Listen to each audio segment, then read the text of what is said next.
I don't stand side by side with nobody till I bleed with them first. What did we just see? You probably think this world is a dream come true. When I step into this ring, yeah, bro, I am addicted. Don't sleep on Luca! Maybe tomorrow we'll all wear 42. If you fight for your dreams will fight for you. The year has come to a close, and with that, another year to look back on things. 2024 was an interesting year for me, very chaotic, very stressing, but boy did it have some of the best peaks, and to go right along with that, a year in music that was just as great. This year was wonderful with so much great music. Some artists returned to us after taking 2023 off, or, some returned after years of waiting. Much like other years, it was also a year of discovering so many new artists. But this year, that especially increased tenfold to me as I just kept discovering new artists that I had never heard of, or artists that were surprising me with their current work when compared to what I had previously heard from them. The main question though, that we'll have to see the answer to at the end of this video though is, do I put 2024 above 2022 in terms of rankings? I can most definitely say that this year is ahead of last year, but does it surpass the year that I hold so highly in 2022? That question has plagued me this entire year and has caused me to have the really difficult discussion on which year was better, especially when I have to take into account the argument of quantity versus quality. One thing is for sure though, there was a ton of quality in both years, so let's get right into it with 2024, a year in music.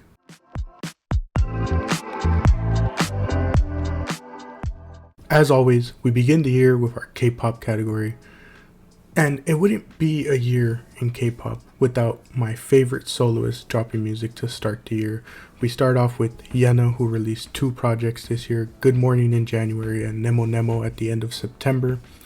Good Morning and The Ugly Duckling were great tracks that, I really like the guitar work in them, with, the latter especially having sort of a softer rock sound, but the standout to me is Good Girls in the Dark. Just like last year with Wicked Love, I absolutely love when Yena taps into this sort of darker tone of her music.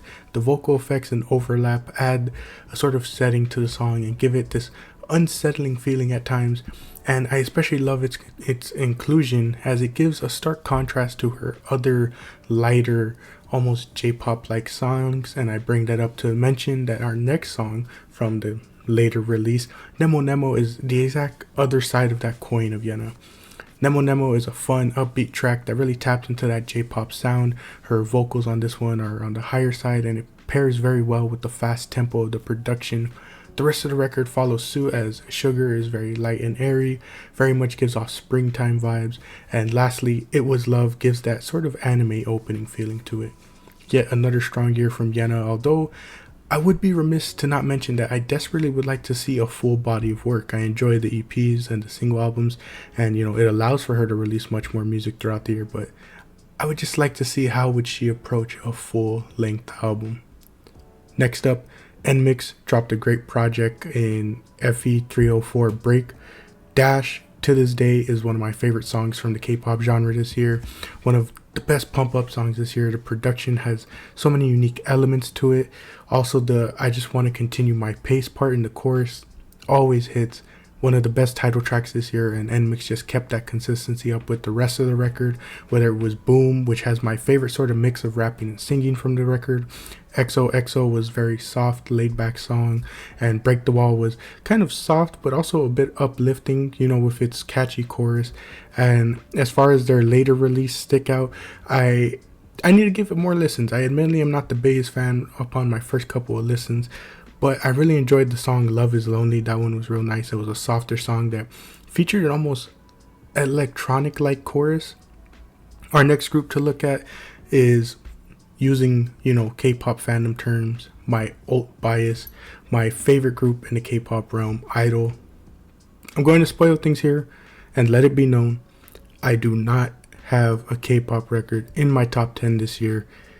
If any record was going to come close though, it would have been Idol's 2 record. 2 is Idol's second full album. I do not like the album cover. I just can't get behind it. I don't like it, but this was my favorite K-pop record this year. Just front to back, it was filled with so many great tracks. Many might not have liked Super Lady, but to me it is very powerful, you know. It really shows what Idol has always done best, and that is show off their uniqueness, especially of each member's individual voice. You get the stark contrast from Uki's voice to Minnie to Mion to Shuha to Soyeon. Each woman stands out. You got a song like Revenge, which, you know, it's a very old sounding type of song to me, especially given its opening. Mion is especially the one who gets to shine on this track. Doll is Uki's time to shine, as the atmosphere of this song really fits her low voice, and you know, it's especially utilized well with Uki getting the brunt of the chorus, and you know, it's contrasted beautifully when you pair that with Mion and Soyeon's higher pitched voices. Vision switches things up with a more upbeat sound. The production almost has a certain type of rap scene vibe to it, but I can't put my finger on like who or what like rap scene I'm thinking of when I hear it though. 7 Days is a very soft love song, not too much to say other than it has that nice soft feel to it. Fate was one of their biggest standout tracks on record. Very much played off like an anime opening. I know it's pretty common to say that with a lot of songs, but you know, that's the way this one plays out. I would go as far as to say this is probably one of their best vocal performances as well. It just comes off as very casual and genuine in a good way, you know. It is a track that really understands the assignment, and their vocals, their tone, they match the overall feel of the record and especially enhance it. Just one of my favorite tracks from the record as a whole.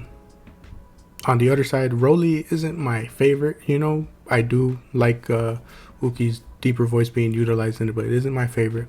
And then the record closes with the pre-release Wife, a track that got a lot of people angry. Is it a very silly song? Yes. Is it odd at times? Yes. But it's a fun sounding song with the sort of underlining meaning of how successful women are still expected to conform to the typical standards society expects of them, especially as a woman, you know. It is nonsense at times listening to this track, but that doesn't stop me from liking it, you know. It is basically a satirical commentary on how society deems a woman is to act. The rap part, very fast, very short, but it's loads of fun, and especially Uki's short part, I just can't get behind the hate on this one. It's just a fun record that really, you know, was a fun track, and the overall record was fun. And my only real criticism of it was that I just wished it were a bit longer and had a different album cover. And speaking of hate, we're continuing with Idol because there was another song that, again, I just can't get the hate behind it, and it's from their later release in the year, I Sway, which continued, you know, the mini album trend. Everyone thought it was kind of over after 2, but you know, they're continuing the I trend. The title track, Klaxon, is again one that got a lot of hate, and I just don't get it, you know. I can't get behind it. To me, the overall record really delivered because it was a summertime feel, and you know, it actually dropped in the summer, so you could listen to it in the summer. Klaxon, the main one, you know, it gives that beach summer drive type feel to it. I liked especially the pitch they took on the chorus. Last Forever continues that sort of summer trend. This one really gives sort of that summertime nostalgia feel and really tackles the struggle of wanting the good times to go on and on. Bloom is a good song. It gives off more springtime vibes to me though, but besides that, very soft, beautiful song that I thought really suited every member's voice. And then Neverland had everybody scared because it just sounded so much like a disbandment song. Overall, a fun mini album that had a shot at being at my top 10 list as well. But you know, just like 2, I just wish it was a bit longer. But from there, we move on to Icon. Icon, you say? They didn't drop anything this year. Correct, but their members did. The 2 that I'm focusing on are DK and Junho, I forget always how to pronounce it. In February, DK released his solo project, Noxale. This one, talking about album covers, this one was a great choice, especially of color for me. Very nice album cover, really like this one. The intro for the record, short, but it's very smooth, it's very nice. DK, smooth and soft in his delivery, makes it very light and spring-like. LTNS continues that very dreamy feel to it. The instrumentation on this one is amongst my favorite of the year. I don't know if it's really a piano, a lyre, or some type of guitar, but the high-pitched nature of it really fits perfectly with the drums used on it. Little Bird is a collaboration with the artist Punch.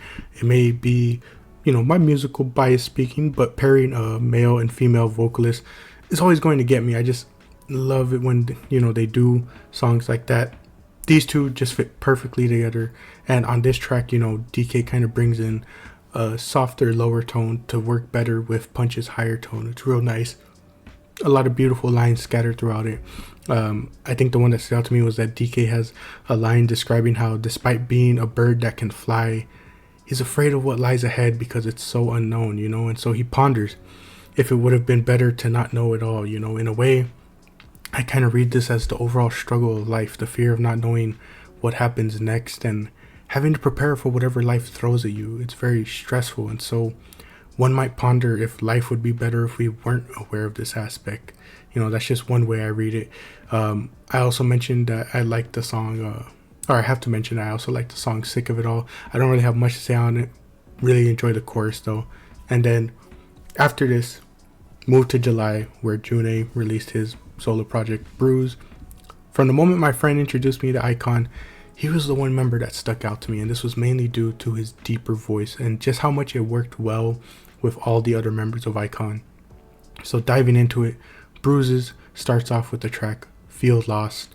The high-pitched guitar in this one gives it such a unique feel, and along with this we get a very personal track from Juno. Sorry, I'm gonna keep mispronouncing. I just want to mention that I'm always terrible with names. One of my favorite lines comes from the pre-chorus, and I'm going based off of online translation, so again, things could be wrong.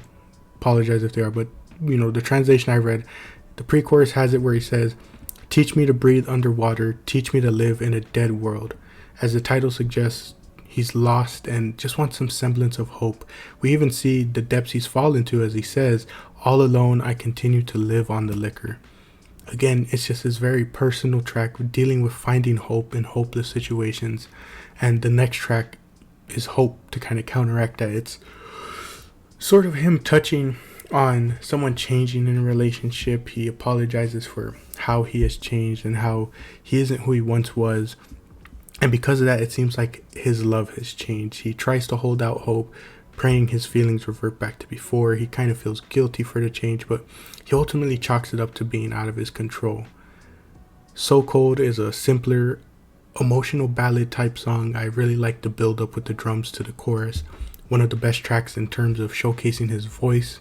Han River turns things up sonically and counteracts it with yet another emotional song about his loneliness. We see another line about him mentioning drinking while going through the motions.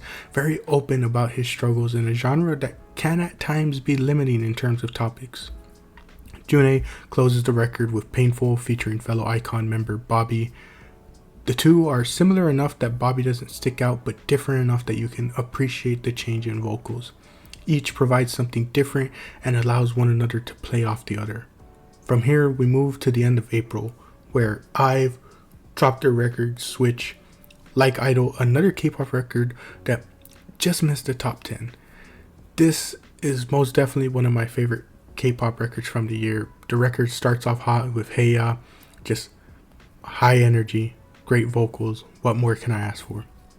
Perhaps the chorus can get a bit repetitive, but to me it's still, great. It still hits. Even as this year came to a close, it was still hitting with me. The energy continues with Ascendeo, I believe is how it's pronounced. I'm blanking on it right now, sorry. One of my just favorite bits of production from the record. Very unique and very futuristic at times. I love the way the vocals sound, especially the background vocals and that sort of echoey effect that we get at some points in the song. Again, high energy, fast pace. Really enjoy it. Blue Heart continues in a similar sound to Ascendeo. Oh my gosh, what even was that? It continues with a similar sound, but more so with a softer accent. I really enjoyed that one. Ice Queen is another favorite of mine. Just enjoyed the chorus, especially as it takes a different stylistic approach from the rest of the record. It is a change of pace, especially from the rest of the songs that we see. But again, it still fits, and that's why I like it. Still fits. I also enjoyed Wow and Reset, but don't have much to say about them. To start May, Triple S released a full album with, I believe, all 24 members, and you heard that right. After many subunit projects, they came together and released a full project, I believe, with all of their members, because this record is called Assemble 24. So I have no clue how it was done. My best guess is that not every member was used on a single song, and probably multiple members were more used for like overlaid vocals, background vocals, because I cannot imagine the amount of effort that went through to this project with that many voices, that many members.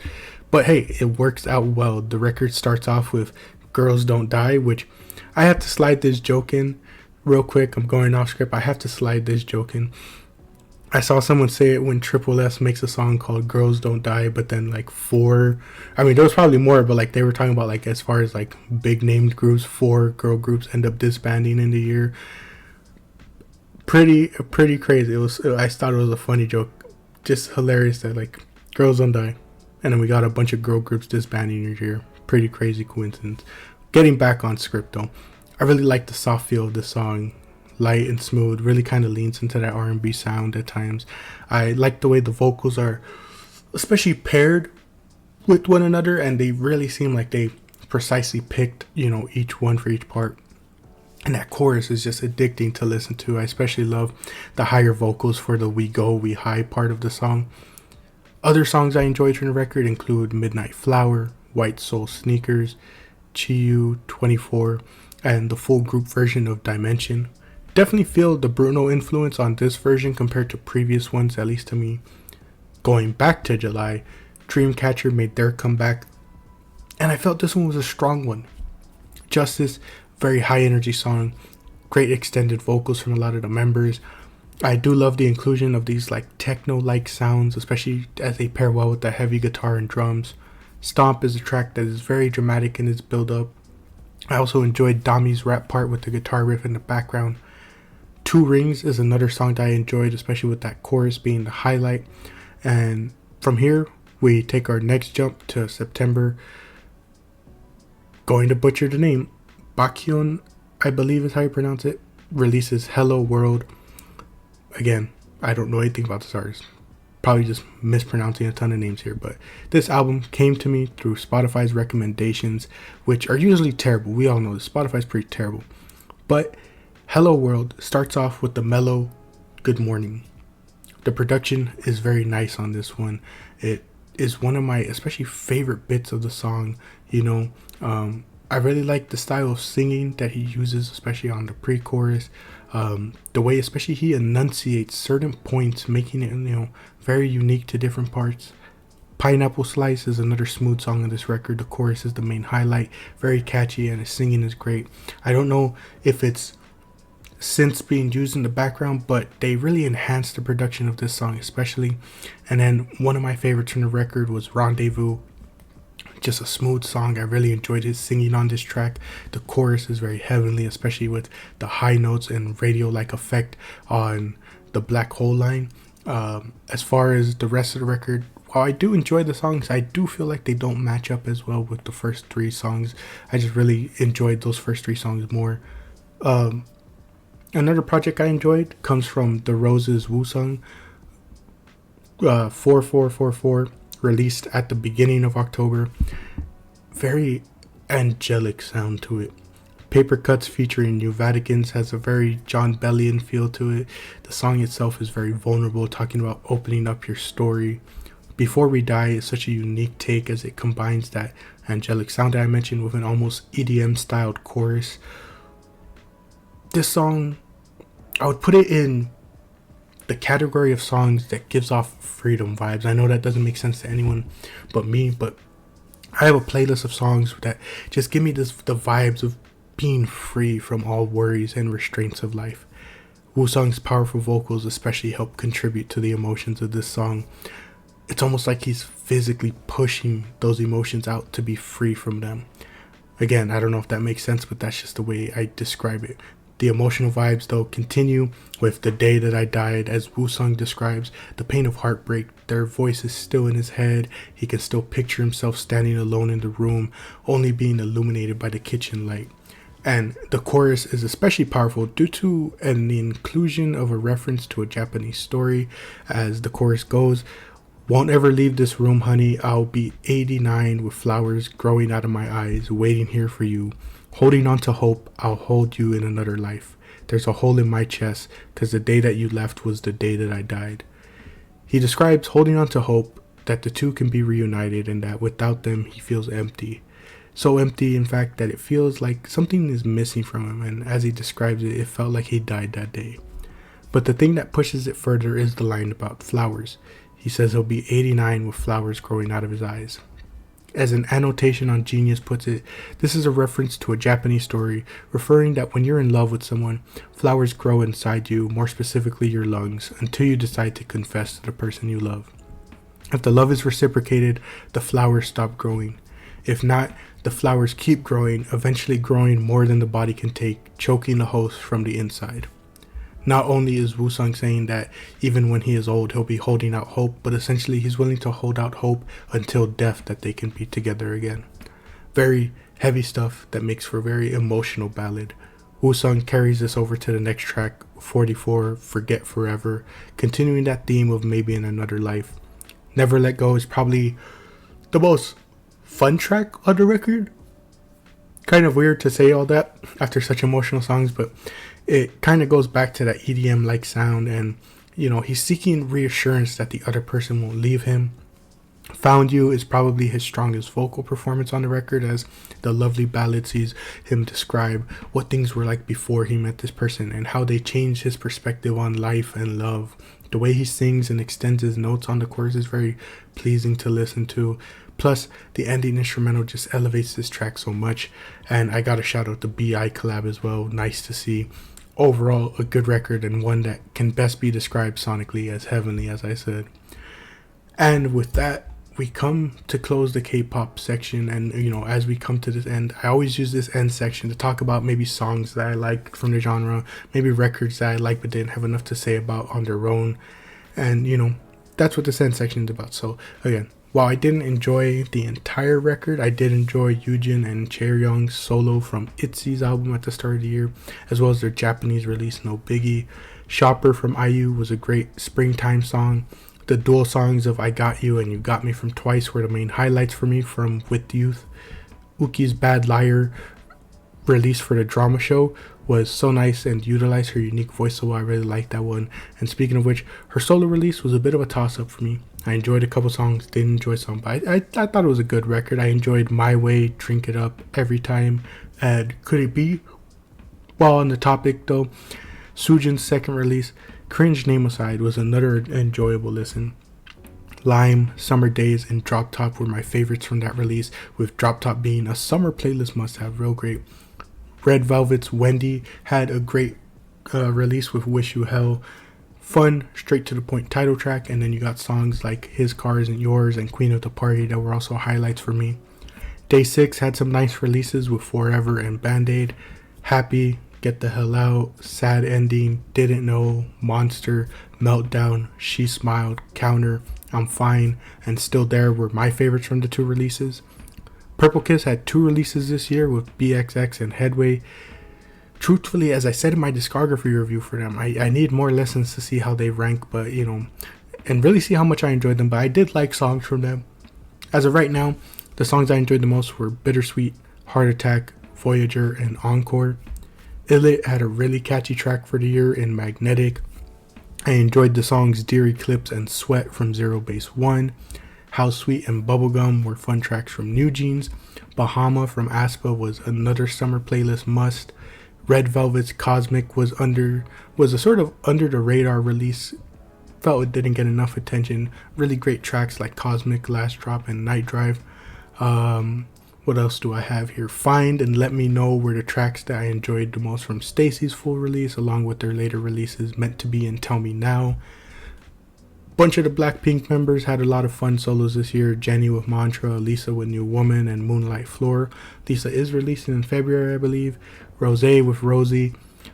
Chewy from Twice had a nice solo with Runaway, Losing Sleep, and One Love being my favorites. Supernatural from Ace was a banger. Supernatural was another track I liked from ITZY's latest release. Whiplash was an absolute banger from aespa. And I know it's not technically K-pop, I always have it in the other section, but I thought I'd mention it here. Misamo had a fun comeback with my favorites being Identity, Runaway, Jealousy, and Sana's solo Mirage. Vivici, their latest release, need more listens with it, but I enjoyed Cliche and Hypnotize. And with that, we close this section, and as always, here is a full list of every project I listened to from the genre this year.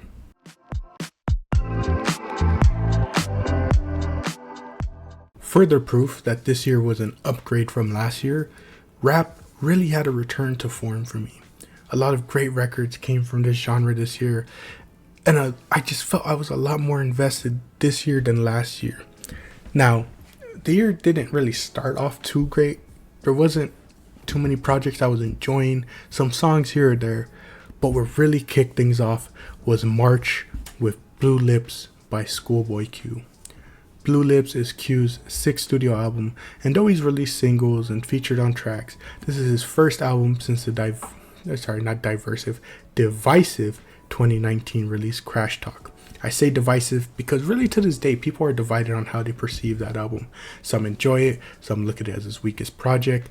I bring all of it up to say that this new album was highly anticipated, especially given the 5-year gap. The record opens up with the very mellow, funny guy. I highlight this as Q uses this to kind of draw the audience in, make them question what this record is going to sound like, only for us to turn the corner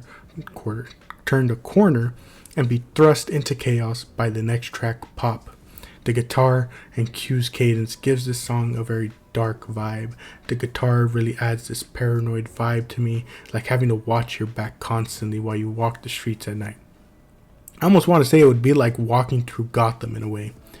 Rico Nasty is her usual self, being very aggressive and just adding greatly to this track with her unique voice and style.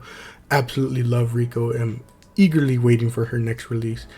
Things, you think they're starting to calm down. We transition to Thank God for Me. Q opens up talking about how things have been difficult in his life, and even in the rap scene, things are starting to get crazy with snitches and allegations. So on the chorus, he takes some time to thank God for his life and the people he has chosen to surround himself with. Very mellow and smooth, before being met with this beat change and the energy immediately up to 100. I absolutely love the line, real life, no Grammys, essentially saying that this is that real music.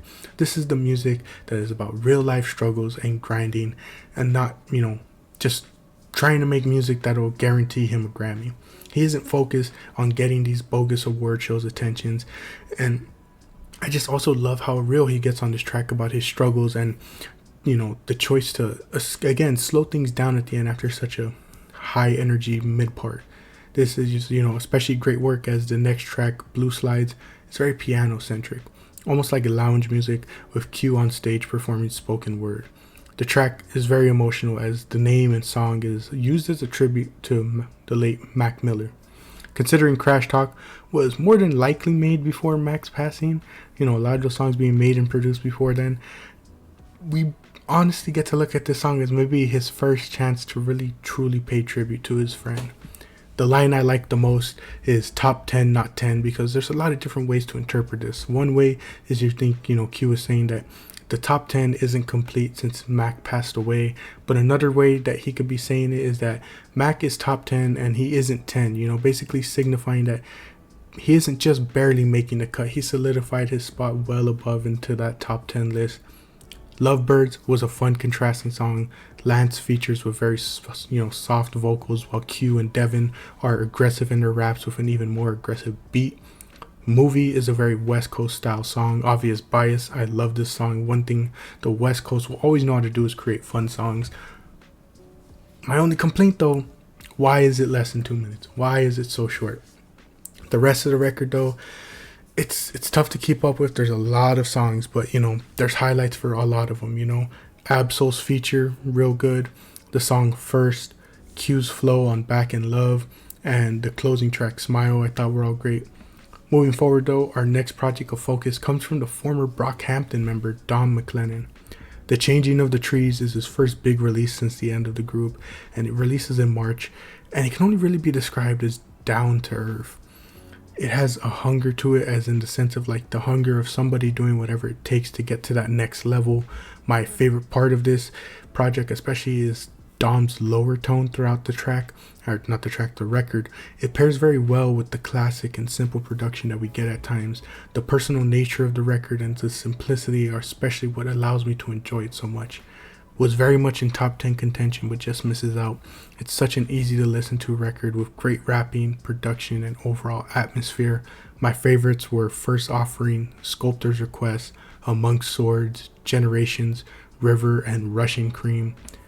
At the end of May, Vince Staples released Dark Times. Just like another artist that we'll talk about later, Vince is very underrated when it comes to his consistency of releases.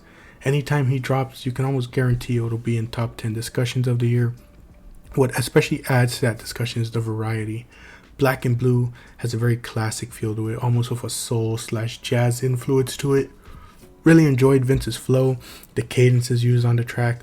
Government Cheese is more similar to the sound that most of us know, from Vince, or most would know from Vince. As the title refers to, Vince spends this track talking about the difficulties of growing up poor and in poor communities. He goes into heavy detail about how hopeless it is seeing the worst the world has to offer, especially so young.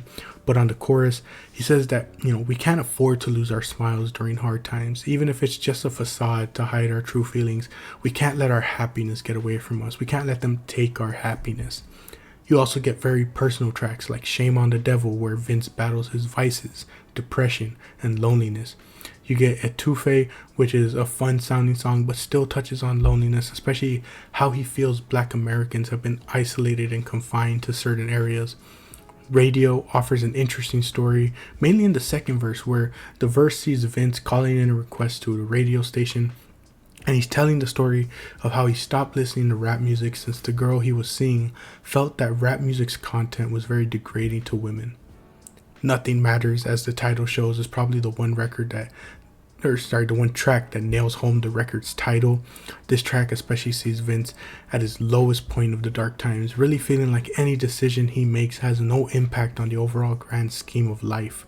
He doesn't understand his position in the world and feels like time and moments are just all too short. A song that just hits so hard, especially during this entire year for me. Little Homies sort of counteracts this song though, as it sees Vince sort of recognize how his dark times made him into the person and artist he is today. And he says on the chorus, life is hard, but I go harder. He chooses to attack life head on rather than do nothing.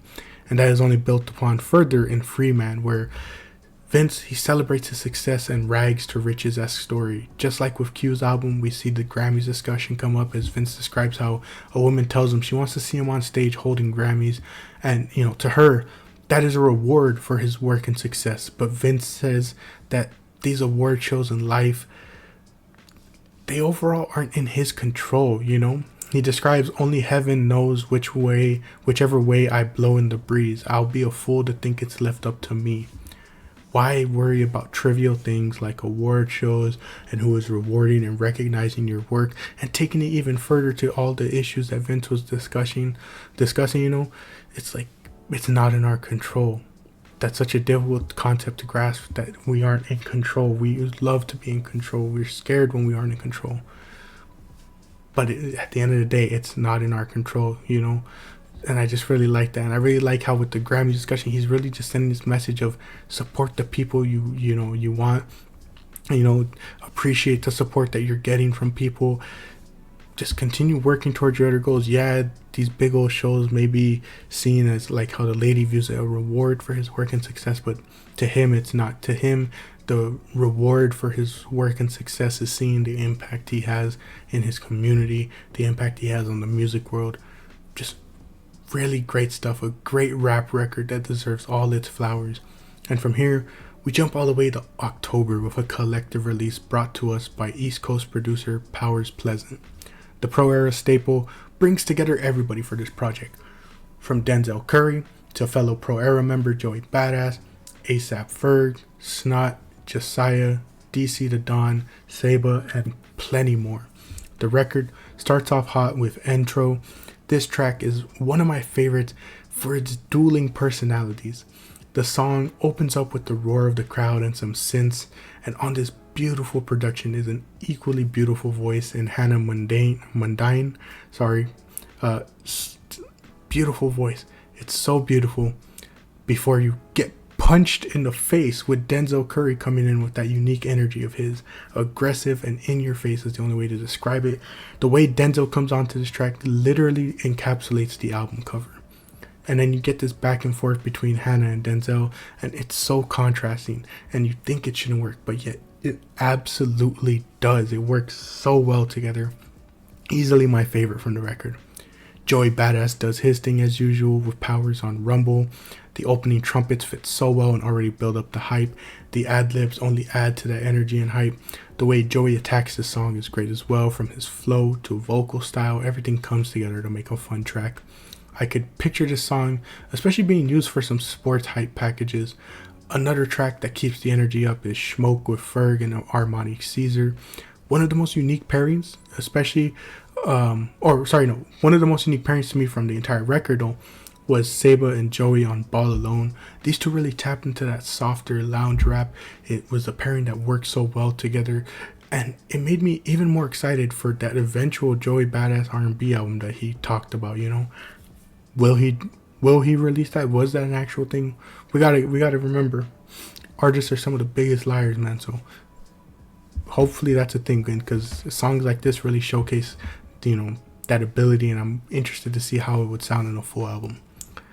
Guap Dad 4000 and P-Lo's song was another favorite of mine. Despite being an East Coast producer, Powers really comes through for the California boys and gives them a perfect beat for their Bay Area sound.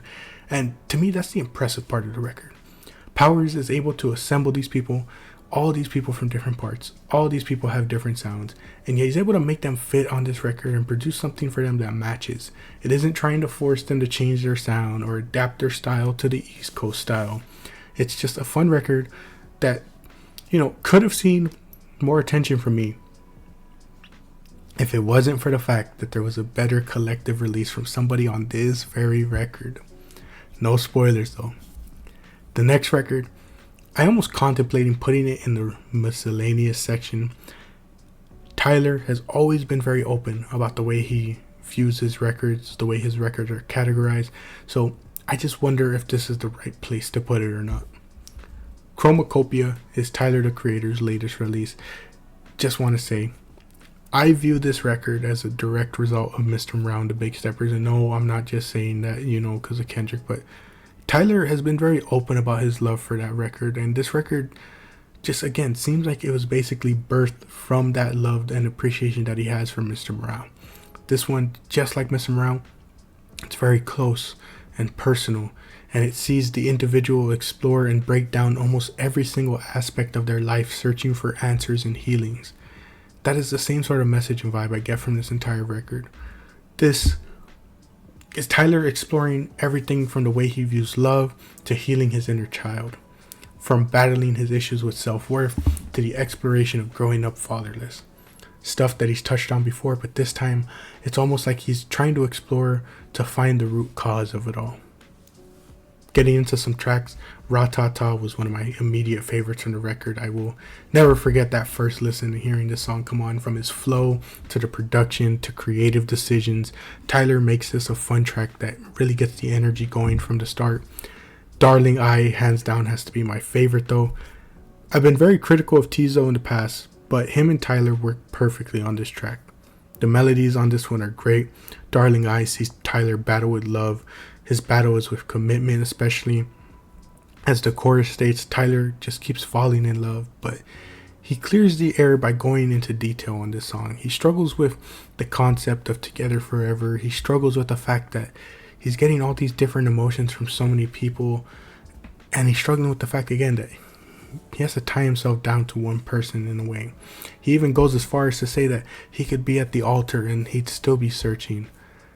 And later in the song he also states that it isn't just sex to him, it's being able to have such unique experiences with different people, and just again that struggle to keep himself tied down with one person. And the unique thing in this though is that Tyler kind of recognizes the wrongness and the consequences. He mentions he's not perfect due to this flaw, and in arguably the best part of the song to me, he says, but when that gray hair finally come, at least I felt something. If I ain't find a one, nobody can fulfill me like this music does, so I'll be lonely with these Grammys when it's all said and done, before it drops right back into the chorus. This is probably one of my favorite lines from the entire record, because it's just this innate sadness that comes with the image of Tyler sitting, all his accolades, all his success, but yet is left alone. It's even sadder because it's one of the most fun sounding songs on the record and thus turns it into a hey ya situation. He's singing about one of his biggest flaws and how he thinks he'll be left alone, and all we do is dance to it. But you can't help it when he makes such a catchy track out of it, but it's an immensely emotional track. I really enjoyed. I Killed You is another unique track that sees Tyler tackle the surprisingly complex relationship he has with his hair. In the song, Tyler kind of touches on how the professional world views hair, specifically black hairstyles. In many settings, they're viewed as unprofessional, unnatural, and so many resort to cutting their hair or changing it to fit in. Tyler even extends this point further with, the album cover, a unique hairstyle that no doubt would get looked down upon in a professional setting. This ties even further into the issues with identity and culture, as to some it is a part of them. Tomorrow is a sorrowful track that sees Tyler tackle the scary nature of time. His mother wants a grandchild, and he just worries about what tomorrow will bring. He's scared of the movement of time, and, especially what scares him is that he's able to see himself aging. He's a bit self-conscious, especially when he's comparing himself to his peers, almost in a welcome to heartbreak type moment. He reflects on the fact that his friend already has 2 kids while all he can show off is his car. He questions on if it's time to settle down, which heavily contradicts what we heard on Darling I. It also kind of adds more sadness because you start to think, he's likely settling down out of fear and necessity rather than love. So even then, he'll still feel alone. Thought I Was Dead sees Tyler calling out the people who use music, specifically in the rap genre, for monetary and social gain. Basically, they don't see the artistry of music. They don't see the artistry of rap, and instead look at it as an easy moneymaker. Tyler also flaunts on the track that he isn't like these people and will always be here to provide the art that is, far greater than just generic songs. Schoolboy's Q feature is a highlight for me, and the beat and overall vibe as well. It just fits Schoolboy Q so well, from his cadence to his flow and his overall personality that gets to shine through. Perfect selection by Tyler. Like Him brings the emotions back as Tyler once again ponders his relationship with his father. As I mentioned earlier, Tyler grew up without a father, and in his music, he's often voiced his disdain for his father. This track sees a very emotional Tyler battle that disdain. In a childlike voice, we are meant to imagine Tyler as a child pondering, does he look like his father? Does he act like him? Does he speak like him? And if he is so like his father, how come his father didn't want him? One of the little details that I love is the back and forth when Tyler, it's presumably to be that Tyler is asking his mother if he looks like him, and his mother responds in almost like a taken aback way, stating like what? It's such a small detail, but I just love the tone of her voice. It's almost like she's questioning, why would you even want to know? I don't know how to explain it, but it's almost like she's angry that he's egging on this question. And on one hand, you can say, yeah, why would you want to know if you look like the man who abandoned you? But again, it's this human nature for Tyler to just wonder about this person. Even when he's older, he can't help but wonder.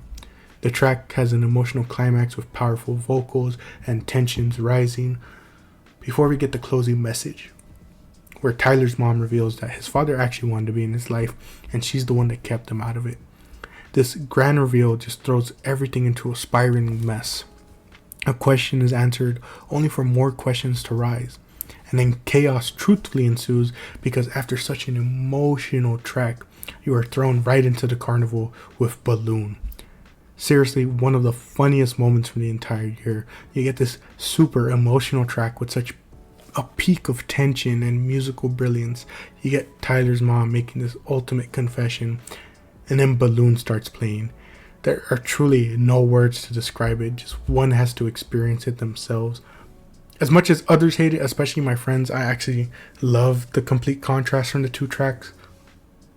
And finally, we get to our final album of coverage, an album that was going to be on my top 10 before a certain somebody decided to release a record late into the year. Released in November, Bodega 2 sees producers DJ Michael V and 1995 reunite for the sequel to 2022's Bodega. Just like Powers Pleasant and another rap record that we'll talk about later, Michael and 1995 produced and curated an album with a plethora of artists, all but one I admittedly knew nothing about. know nothing about a lot of these guys, just came up through my recommendation.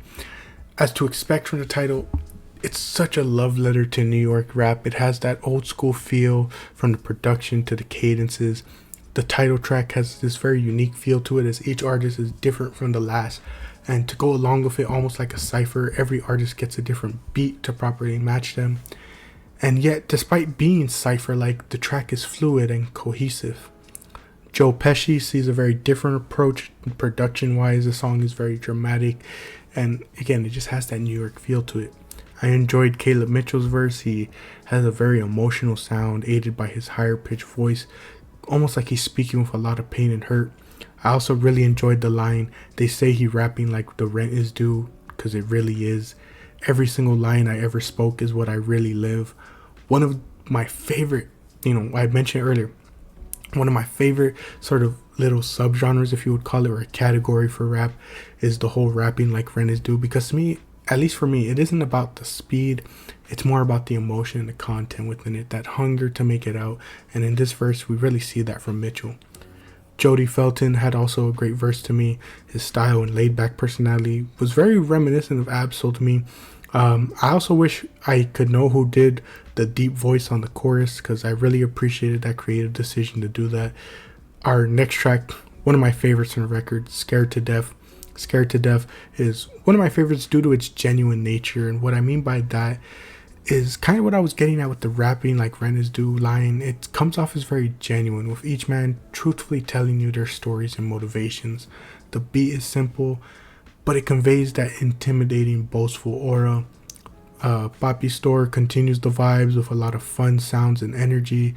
One thing I always enjoy about projects like this is getting to hear so many different styles and personalities on this track. Each guy is unique, and yet they feel like they would be a part of a group together with the way they complement one another. Fall of Rome is another highlight track. Lecrae and Jay Monty and 350, I forget how his name is pronounced. They have great verses on this track. Lecrae has a fun Prophets line. Jay Monty has a great line about owning his masters, and Monty's radio-esque effects make his verse stand out. But the true standout on the track is not only the production, but AM Sunday on the chorus. So catchy, and my favorite bit of really the entire chorus and track record as a whole. I really enjoyed him on this one. Blast Off / Besame was good, but I just kind of wish they split the two. I kind of enjoyed Blast Off more and wish it wasn't tied to the other song. Not that the other song's bad, but I just enjoyed it a bit more. Wu-Tang's influence is on full display with the track Blam. Tribe on the Move was another highlight, and with this one, I get so much from it. It sounds like Cypress Hill, it sounds like House of Pain, it sounds like A Tribe Called Quest, Busta Rhymes, Old Dirty Bastard. Such a fun track that really makes me want to look into the group Indie Tribe. Also, have to shout out Civ on Humble Beast. Just like Sunday, I enjoyed his vocals on the track. Overall, I think that is what makes this record such a love letter to New York. It quite literally encapsulates the melting pot label and brings together just all these different people, It brings so many different people under one sound, under one umbrella. Great record that, again, just sadly got inched out at the last second thanks to a certain West Coast artist. But still deserves all its flowers, and definitely want to sing the praises of every single person on this record, and especially to Mike LV in 1995 for again curating, producing this entire thing. Group records like this are very difficult to put together, especially when it comes to cohesion. It takes a true master to make a cohesive record that doesn't just sound like a cipher. But closing out the rap section, again using it to talk about songs and other records. Called 2023 a down year for rap in the recap video last year, and it really wasn't the genre's fault. So many different artists dropped the year before in 2022, thus it limited the pool of releases to expect in the coming year. This year obviously got the big advantage with all the big names dropping, and that's the first thing we gotta say. With all the West Coast bias and pride in me, give a round of applause for all the West Coast artists. Schoolboy Q, Vince Staples, Tyler the Creator, DJ Mustard, Blue, Kendrick, Ab-Soul, so many other lesser known artists, so many great releases from California this year, and it was just a great year for rap because of it. With that, I want to shout out Absol, like I said, for his record Soul Burger. While I need more listens and probably might still enjoy Herbert a bit more than this one, I just enjoyed this record. He had a great track with Jid, another one with Doechii. Doechii also had a really fun record this year. I love the way her personality is shining as of late, and I'm glad to have been introduced to her. The 4-track ending, You Go Crazier, Peace, The Sky Is Limitless, and Righteous Man, amazing. Blast was such an amazing pick for the chorus on The Sky Is Limitless. Plus, Soul is exactly that. He's very soulful and amazing track that really sticks with me. Big X The Plug, gotta shout you out as well. A fun record, and Take Care. His sample game remains immaculate with songs like Change Me. Leave Me Alone was a track that saw a frustrated Big X angry at those who doubted him and only now want to hop on the wagon now that he's getting big. And speaking of big, The Largest was a catchy, fun track with Big X, really reveling in his success. Some tracks from the year that I want to mention include Blue Sky and Hit the Streets in My Nikes by Kid Cudi, 2 tracks I enjoyed a lot from his project. Hit the Streets, Cudi just knows how to make a fun, uplifting song. That one's real nice. Fly Away was really the only song I enjoyed from All Is Yellow. Mike and Tony Seltzer's Two Door was a nice track. It's not necessarily rap, but We Still Don't Trust You by Future, Metro, and The Weeknd was such a smooth song. If there was a song that really encapsulated a night drive, it's that one. Have to mention all the Kendrick Beef songs because I didn't mention them in the discography review. Euphoria, such a hype song. Honestly, one of his best releases. 616 in LA is so underrated. Love the overall sound of it. Meet the Grams was a fun moment from the year, just seeing all the reactions to it, followed by Not Like Us. Such a great time. I'll never forget those memories with my friends, and just all the times I would be waking up to just new track. It was crazy stuff. Watch the Party Die, soulful, vicious dissection of the current rap scene in the state of the world. As I mentioned earlier, Doechii had a fun record. Beverly Hills, Death Row, Wait, Denial Is a River, and Bullfrog were my favorites from that project. Her interview with Nardwar was also a lot of fun. As I mentioned earlier, I just love when artists actually let their personality shine. I'm not trying to call out any specific artist, and I'm not trying to say that wanting to stay away from the public eye is a bad thing. I appreciate people who want their privacy and all that, but I just love when artists let their personality shine and don't try to keep up this facade. A lot of these artists, I just love when you just are able to feel their personality shine through, but again, that's also for artists who have those more outgoing personalities compared to others that might be more quiet and reserved, which I can definitely relate to. But I just thought I'd mention it, especially because it's so prominent with Doechii and her work. Just real great. Been Havin' was a track that I really liked from Kenny Mason's project, especially the rock elements in it. Larizi and J-Bugs, We All Need Help. That project had a couple songs I liked on it. Sorry, Look at Yourself, Accept Yourself, and Metamorphosis were my highlights, especially with their lyricism. But of course, closing the section, here is the full list of every project I listened to from the genre this year.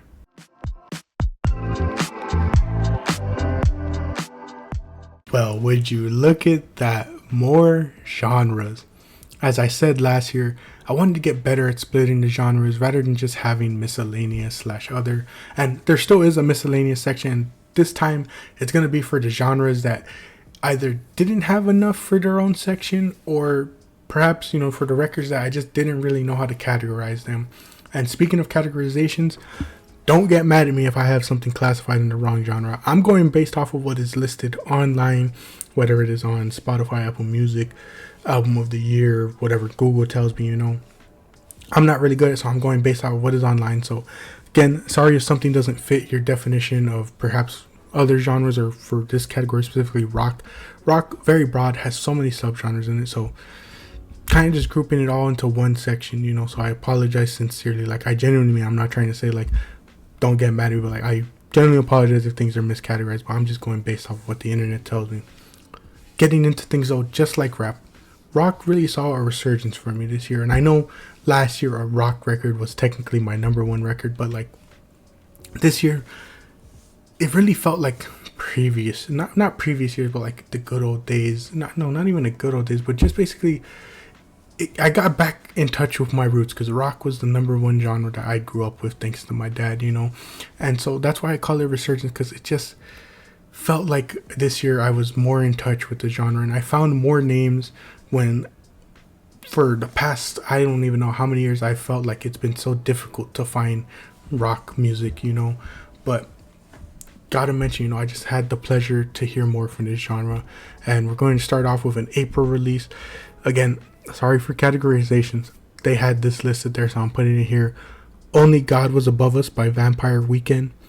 Capricorn was such a unique song thematically. The song touches on the scenario of someone born on December 30th or December 31st, and what comes as a result of this scenario is disconnect. Let's say they were born in 2003. Can they really identify with 2003 as their birth year?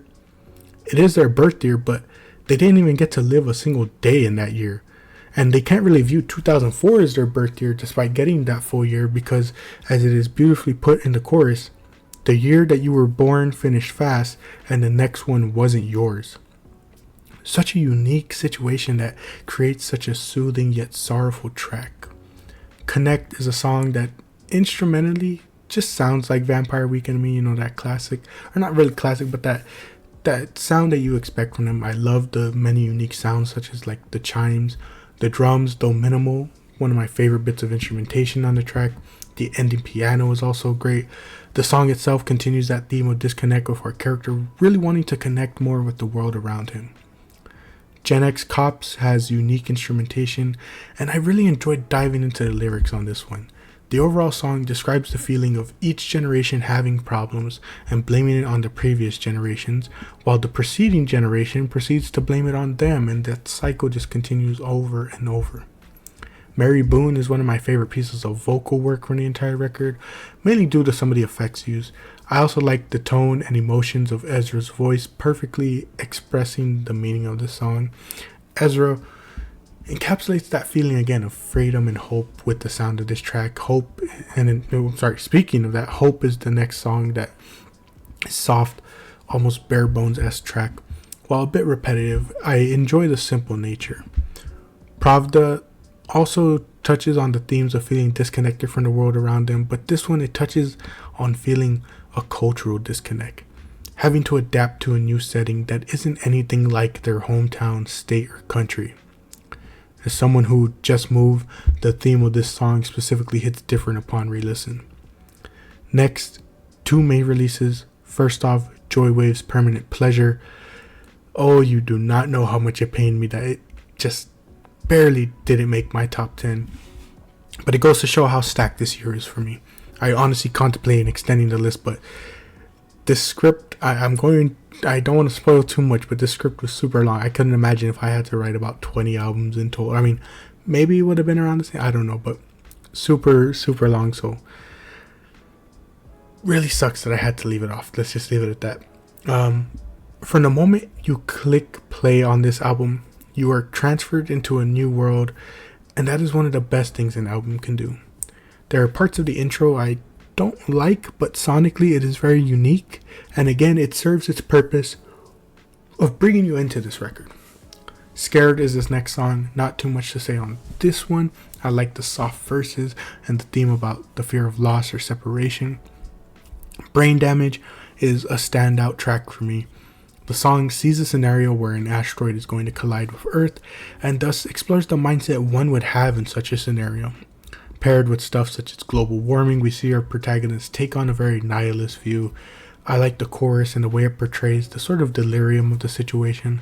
Face to face with impending doom, the chorus just sounds like someone losing their mind, only being able to deliriously laugh at the situation at hand.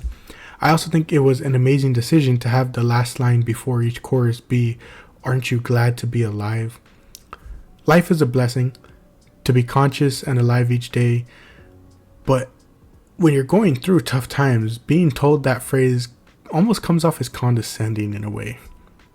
Like the issues at hand are being dismissed, and simply, they're being dismissed simply because at least we're alive. Life is a blessing, but it's kind of hard to appreciate that at times, especially when you got people in their life who are choosing the blessing of life to actively make others worse. And then I also feel the line kind of adds a bit of comedy to the song, especially in the context of the story, because imagine especially like if you're watching like on a big old screen somewhere. Oh, impending doom, asteroid to strike Earth. Imagine someone saying, well, at least you're alive, as an active disaster is taking place. It could be meant in a sarcastic way, like, aren't you glad that out of all the times you could have been alive, you're alive for such a grand disaster? I don't know, that's just the way I thought about it. Moving forward, Sleepy Time Fantasy, another favorite of mine. I love the soft nature of this song, as well as the sort of singing pattern that was chosen for the song. I think my favorite portion of vocals has to be the pre-choruses. From the tone to the enunciation, it just scratches a certain itch. Favorite overall vocal performance might have to go to Swimming in the Glow, though. It is simple and probably the most pop-sounding song on the record, at least vocally. But I think I think that's kind of what makes it a favorite of mine. It doesn't try to do too much. It's a simple, soft rock song. The drums are great. The emotion in Daniel's voice is great. Just simple but good song. Hate to Be a Bother is in a similar boat, but like times 100. It is probably my favorite overall song from the record. The guitar work is such a standout to me. The message of the song, though, is kind of what makes it a favorite of mine. In my eyes, it really kind of puts into words what an introvert deals with. Paired with depression, it can make maintaining a social life much more difficult than it needs to be.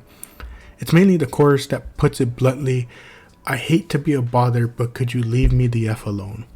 I've been meaning to call you sometime if I could just pick up the phone. And I've been trying so hard to get out of the haze, pushing back the curtains almost every day, cause I've still got your number, I just can't pick up my phone. On This Is Why, Hayley Williams described how hard it is to even walk out the front door sometimes. Here, we get a similar situation where the phone is right there, we have numbers, but they're just a plethora of times, or not a plethora of times, plethora of things that just keep us from picking up that phone, and we recognize the wrong in it. It comes off like we are actively avoiding somebody. However, in reality, issues such as depression and anxiety can work to isolate in order to keep someone trapped in that state of mind. Sometimes it's as simple as not having the energy, even when you appreciate the presence of others. This is just one I can go on for ages about. 787 Dreamliner is another great song. This song, along with Brain Damage, probably has the best atmosphere to it. It's difficult to describe, but this song did a great job of creating an unsettling feeling to it. Splendor is a short but nice soft song. Overall, enjoyed the record a lot. Sad that it misses out in the top 10. Our next release is Model by Wallows. This one definitely leans into that softer indie style of rock. This entire record, to me, it's just an easy listen. Your Apartment is a nice opening track. Bad Dream is another song that I enjoyed to me. It kind of stands out from the rest of the record. It's like, I just kind of like its slower nature and the way the vocals match it. I don't know if it's a synth or keyboard, but I also like that inclusion. Show Me Where My Days Went. The tone and emotion on this one were a highlight to me. The standout track, though, is probably the most popular song from the record, and for a good reason. Calling After Me is a smash hit from this record, and it just makes sense. It's so catchy. The drums, the guitar riff, the catchy, easily repeatable chorus. It's a fun record, one of my favorites from the year. Just, again, a fun listen, enjoyable. Our final couple of records, though, comes from September. It had been quite some time since I had listened to a Seether record, so I was very interested to give their new release a listen. The Surface Theme so far is that latest release. The song opens with Judas Mine. Sean Morgan would tell Loudwire, Judas Mine is a song about reaching and understanding that there are bad actors in our lives that are trying to force an outcome for us that we don't see as our destiny. It's about rising up against people who have a vision for you that you don't share. A great song not only for its role as an opener, but feels like classic Seether. Beneath the Veil was another song I liked. One of the things I've always liked about Seether is how they built up to certain points in the song, and this one is an example of that. Walls Come Down is a catchy song with great drum and guitar work. Other songs I enjoyed were Paint the World, Same Mistakes, and Lose All Control. The latter had one of my favorite vocal performances from the entire record. Our next record is Things Are Different Now by Rain City Drive. Again, another record that could have been in the top 10. Wish You the Best, catchy song. There are some points where the vocals just stand out so well to me, such as that second verse. Concrete Closure, another catchy song, a bit on the softer side at times. Still has that rock feeling, but a bit soft. And like some of the songs, especially kind of like some of the songs from last year's Movements album, I think is a good comparison.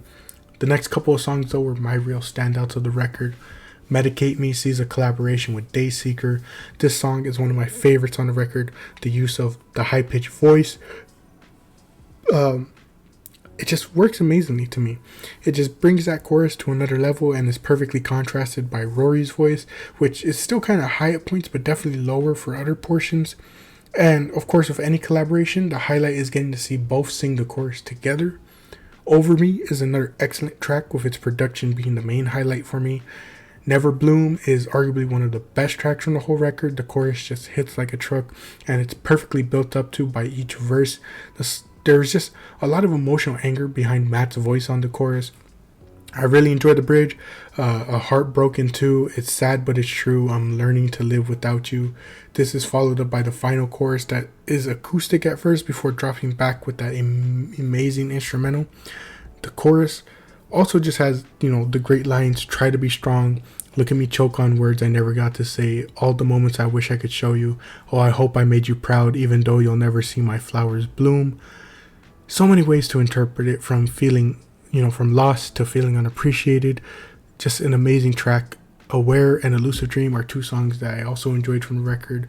Aware, a bit more of a pop sound at times, but still good. Elusive Dream, almost like a rock ballad. An exceptional record from the rock genre this year. And our final record of discussion is Feeling Not Found by Origami Angel. One of my favorite things about this overall record is how much it caught me off guard. The record is such a gotcha moment for anybody like myself who had never heard their music before. The short intro is very soft. Then you get Dirty Mirror Selfie, which opens up with this very strong, heavy instrumentation. It sets itself up like a punk record before being met with very 2000s pop punk-esque vocals. The vocals remind me a lot like of songs like Ocean Avenue. And that's really how this entire record plays out to me. Catchy, fun, summer 2000s movie rock-esque songs like Where Blue Light Blooms, Viral, Underneath My Skin, Wretched Treachery, Fruit Wine, Higher Road, and Feeling Not Found were amongst my favorites with Dirty Selfie Mirror. The guitar work is amazing. It has that classic whiny voice, just slightly more tolerable, and especially it's a voice that really evokes the memory of previous songs from the 2000s, and many more. Portions of Fruit Wine though I think are the exceptions. I think that's like the one song on the record that really features heavier vocals. That closes this section though, and again, just getting into a couple other tracks. The Vaccines had a good record at the very start of the year with Pickup, full of pink carnations. Despite its January release, the summer vibes were strong with it. Songs like Sometimes I Swear, Lunar Eclipse, Sunkiss, Love to Walk Away, The Dreamer, and Anonymous and Los Feliz were my highlights. Justin's voice is just so unique, and it's what kept many of the songs in rotation throughout the year. Just a fun, free record. MGMT came out strong with Loss of Life. We talked about this one in the discography review. Many songs from this record still evoke strong emotions for me whenever they come up. Songs like Mother Nature and Nothing to Declare still stand out the most to me. The way, but I understand your hesitation, it's not your nature. The way that line is sung just sticks out so much with me. The entire Cage the Elephant record was great. They always have a unique sound and a spacious sound to them, especially. Many wonderful songs and good listens. The Cure released a record and it was good listen as well. A Fragile Thing was probably my favorite track. And of course, close the section with every project I listened to from the genre this year.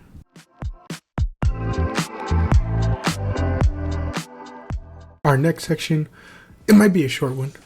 Didn't get to hear a whole lot from the R&B genre this year. But I also feel it's important to state, especially for this section again, that I'm just going based off of what classifications say online. R&B genre is very specific, so apologies if I get any classification wrong going based off of what's online. Let's start off with former Brockhampton member Matt Champion. Matt Champion released his debut album this year, Micah's Laundry, as well as an EP called Slint's Favorite. Micah's Laundry was a great record with a lot of range to me. Aphid is a bit different, but I really enjoy Matt's style on this song. Steel with Dora Jar is one of my one of the first songs that kind of showcases the more upbeat tempo of Matt's style. Again, his singing style stands out, especially on this one. From his pitch to the way he holds certain notes, it makes for an enjoyable track. Purify slows things down with a heavy emotional tone. Aren't You Excited brings things back to the range of Steel with an upbeat tempo that is counteracted by a bit more somber lyrics. Slug really shakes things up as Matt utilizes a very high-pitched voice on this track. A disco type of song with a lot of emphasis on its various sounds. The biggest song on the record though is Slow Motion, and that of course is due to the inclusion of Blackpink member Jennie. Her and Matt work really well on this track. His softer, raspier voice plays off well with Jennie's soft, light voice. From Slim's favorite, Hacker, SPJ, and Ash were soulful, great instrumentals on him. Matt has a sound, but I like that his sound is unique enough to experiment with. Moving forward to June, Lucky Day dropped his project, Algorithm. Never Leave You Lonely was a strong start. The guitar on this one kind of made me think of Lenny Kravitz at times. Hurricane was another prominent track. Lucky was very smooth on this one, and it made me think of August '08, mainly because of his singing style. Soft was a favorite of mine. The main emphasis is that choir-esque piano / organ played with the rock elements of the guitar and drums. It really made for a unique take from the R&B star. And the fact that we get this vibe for 5 whole minutes is just the cherry on top. My goodness, I can't speak for this section. My next track to highlight is the title track, Algorithm. I'm really torn on this song, and it's mainly due to how good that first half is. When Lucky sings that chorus, it is so soothing and smooth, and then we get this very spacious, technological-esque instrumental break that leads us into this more almost robotic, slower version of the song. And this portion of the song is still very good. It's such a unique twist, and I honestly like the deeper tone for the chorus. But man, I'm just torn on which half I enjoy more, and I would honestly like for him to release 2 separate versions of the song with both those styles. Blame sees Lucky collaborate with Teddy Swims. Teddy's country voice honestly fits perfect for this production. The song almost encompasses that sort of old western feel mixed with jazz. That's You sees Lucky really showcase his vocals in a song that just sounds like classic Bruno. Mary stands as an emotional R&B ballad. I love the raspiness and cracking from his voice at times. It really showcases the emotional strain of the song. I also enjoyed the song Lemonade. It's a great record, one of the best this year. Sad that it misses my top 10 again. I've mentioned so many records. It's just a difficult year to get into that top 10. I had so much trouble picking that list. Going back to things, I mentioned Cali being very prominent in the rap scene, and I got a Cali artist to shout out this time in the R&B scene. Was late to this record. I think, I barely listened to it towards the end of the year, but I'm glad I got it in time. The record, of course, is Blast's record. Is it called I'll Always Be There For You? I forgot. I didn't write it down. This is off script. I didn't write it down, but Blast's record was real nice. Him and Amanda Reifer reunite on Long Way, just like their work on Die Hard on Kendrick's project. They make an excellent pairing. The production on this one is insanely catchy, and I just love the approach both of them took. Too Many Nights with Fat Man Scoop was an absolute bop. Love the nighttime atmosphere, and Blast singing is just amazing. Risk Take with Offset sees Blast sort of tap into that more rap-oriented style of his R&B. Bad Idea was a nice track with some interesting storytelling. The song also kind of sounds like Lust to me. Maybe that's due to its production utilizing a similar sound though. Dance with the Devil with Anderson .Paak is of course going to be a smash hit. They just paired perfectly together. Love the Spanish vibes on Rewind. I actually enjoyed Becky G's inclusion. And I also enjoyed songs like Want You to Know, I Had To, and Always Something. Next, a posthumous release. It's always difficult to see such a loved and respected person pass, especially so young. But it's always kind of great to see them and their work honored, which especially doesn't happen too often in this industry. Pretend It's Okay is the posthumous release of August '08. Bruises starts the record off groovy. Love the tempo of this song. Don't Call Me sees August collaborate with Channel Thress. Deep voice goes really well with the production. We get to hear August's typical singing voice on this one, which is a joy.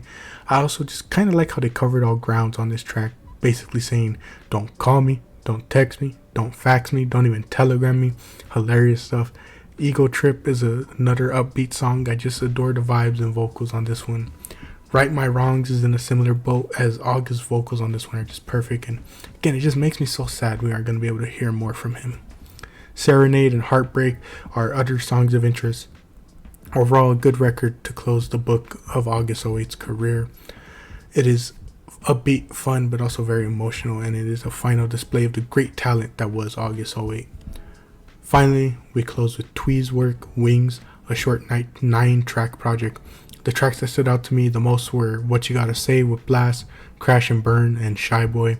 What You Gotta Say is overflowing with confidence. The way her voice just wraps itself around the ear is so pleasing. Add in Blast and it just makes the song even better. I especially love the way he enters onto this track. Crash and Burn, another highlight for me, just such a strong presence, especially with some of her best vocals and emotions on the record. And I honestly can't believe Shy Boy, I think, is like one of the lesser streamed songs on the record. To me, just a great song. Her voice on this one is very entrancing and captivating. The only project I really have left to highlight is Samaria's Even Paradise Reigns. Don't have a whole lot to say. Want to mention Forevermore, Tightrope, and Beating Myself Up. Each song is just such a unique take on the genre, and especially Tightrope, I think, was a very powerful track vocally. Of course, though, as always, we close this section with the list of every project I listened to from the genre this year.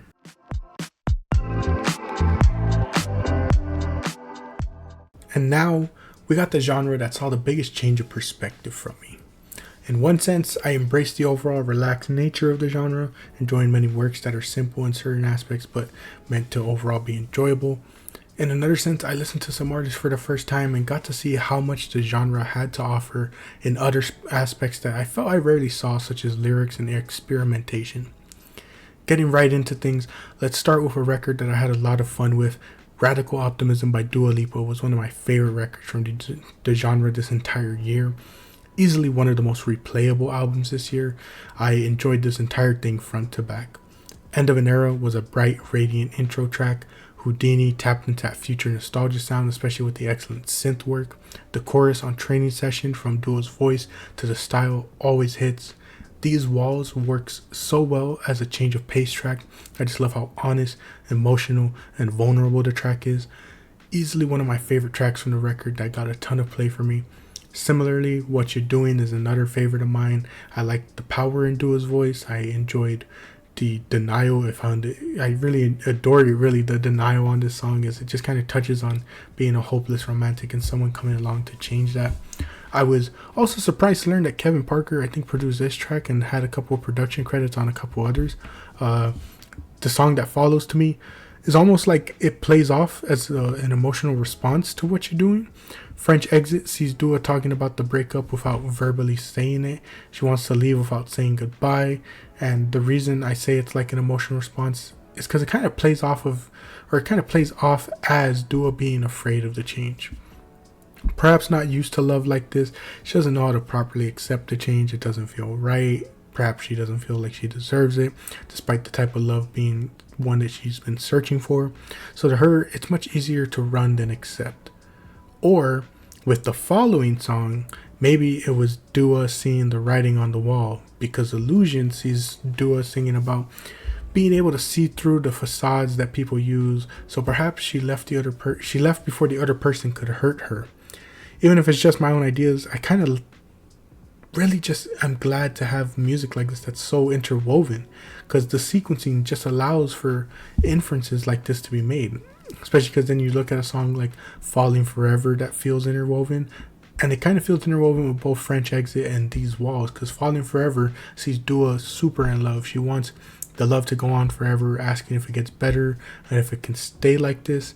The reason I mentioned French Exit and These Walls is because those songs sort of examine the lows in love, and perhaps the reason, and so perhaps another reason she is constantly on the search for love is because she craves the highs and doesn't know how to properly deal with the fact that there will be low points in a relationship. And once again, this is beautifully followed up with Anything for Love. On Anything for Love, she mentions many of those fears, being terrified of heartbreak, leaving when the going gets tough, but she asks, what happened to the times when we do anything for love? And we see that development with the short line, but I'm not interested in a love that gives up so easily. And we see how far her mindset has changed and developed with a song like Maria, where Maria sees Dua fully in love. She's fully appreciative of her new love's various features, and the one she thanks is his past lover. Because of Maria, he learned everything he needed to do or say, or no, he learned everything he needed to now love her the way she needed to be. And the lines I love the most are from the bridge when Dua says, "Never thought I could feel this way. Grateful for all the love you gave. Here's to lovers that make you change." Usually you would expect someone to be jealous of an ex, especially when Dua is describing that ex is still living in their heart in a way. But she shows her growth by recognizing how much those previous relationships shape people. She mentions how we often take love for granted in our younger years, but they mold us. These experiences teach us to be better. And I said it during the discography review, and I'll say it again, it's quite the display of emotional maturity. Happy for You builds upon this, with Dua being happy for her past lover. To her, that demonstrates a new level of maturity. The chorus sums it up better than I can when she says, "I must have loved you more than I ever knew. Didn't know I could ever feel, 'cause I'm happy for you. Now I know everything was real. I'm not mad. I'm not hurt. You got everything you deserve. Oh, I must have loved you more than I ever knew. I'm happy for you." Maria and Happy for You were kind of the perfect closing tracks for this record, as it just encapsulates that word optimism. To be able to look ahead with such a positive outlook, appreciating everything that came before and how it shaped you into who you are today.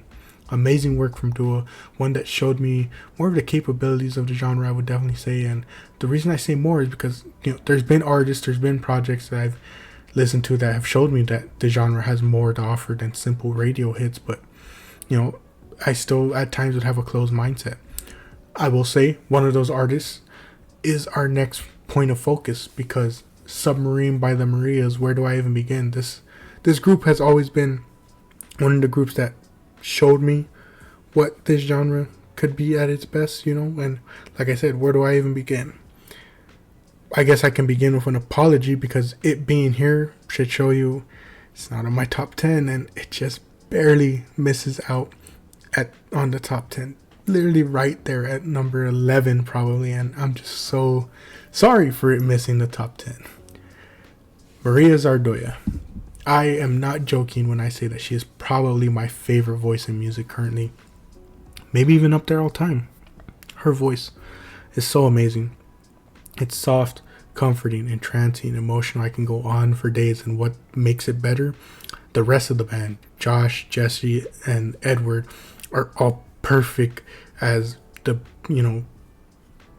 are just so instrumental to the way this band works, is the best way I can put it. Each instrumental is there, and it just perfectly complements Maria's voice and creates this atmosphere and setting for you to immerse yourselves in, and that is what makes this album especially great.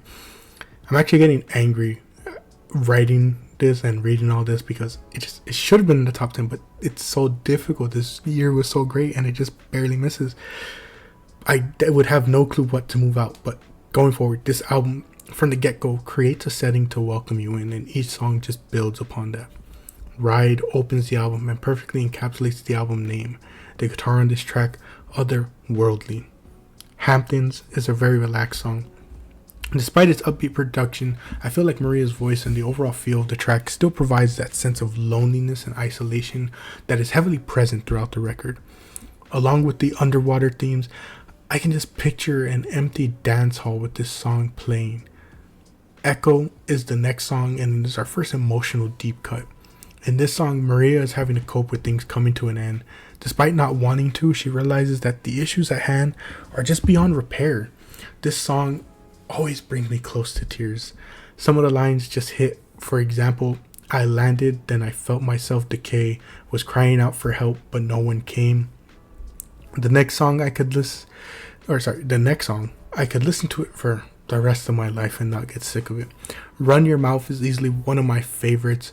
Maria's voice on the chorus, I just don't even have the words for it. And then that guitar comes in for the little solo, and I just ascend. One of the best and most fun songs on the record, and I like how they said in the letter, "Dance while you can, the next songs might make you cry." Real Life is one of the best tracks instrumentally. Maria's voice, again, is always going to be a highlight, but the instruments on this record, the piano, the synths, the drums, the keyboard, the trumpets in the later portion of the song. It just perfectly illustrates that ocean vibe and complements Maria's voice. And the final couple of seconds on this song, I think it's this song specifically, I think it really sounds kind of like the city pop genre. Blur, it just sounds like Thundercat to me. I enjoyed the heavier elements, both with the instrumentation and the distortion of Maria's voice. Paranoia explores the paranoia that can occur in a relationship. Maria describes how she is so in love with her partner, and yet her love is always questioned. She talks about them always being on her mind. She's always the one that they wake up to and go to sleep to, and yet she's constantly having to deal with them thinking she isn't being faithful. While she tries to be understanding of the potential traumas that may have led to these feelings, she tries her best to reassure, but one can only take so much. By constantly being questioned, it really diminishes her love. She's so in love and she thinks that she's demonstrating it so well, and yet it's always minimized because of that paranoia. She even says that she can't get through to them, and so her only option is to leave. Lejos de Ti is our first Spanish track, and if you thought I couldn't get enough of Maria's voice before, imagine how I am when she's singing in my native language. Everything I said before, find a way to multiply it even further. I want a full Spanish album from Maria's, I truly do. Her voice in Spanish just somehow manages to further illustrate that deep sea isolated theme of the record. I love how the drums build up with her voice, especially on the chorus.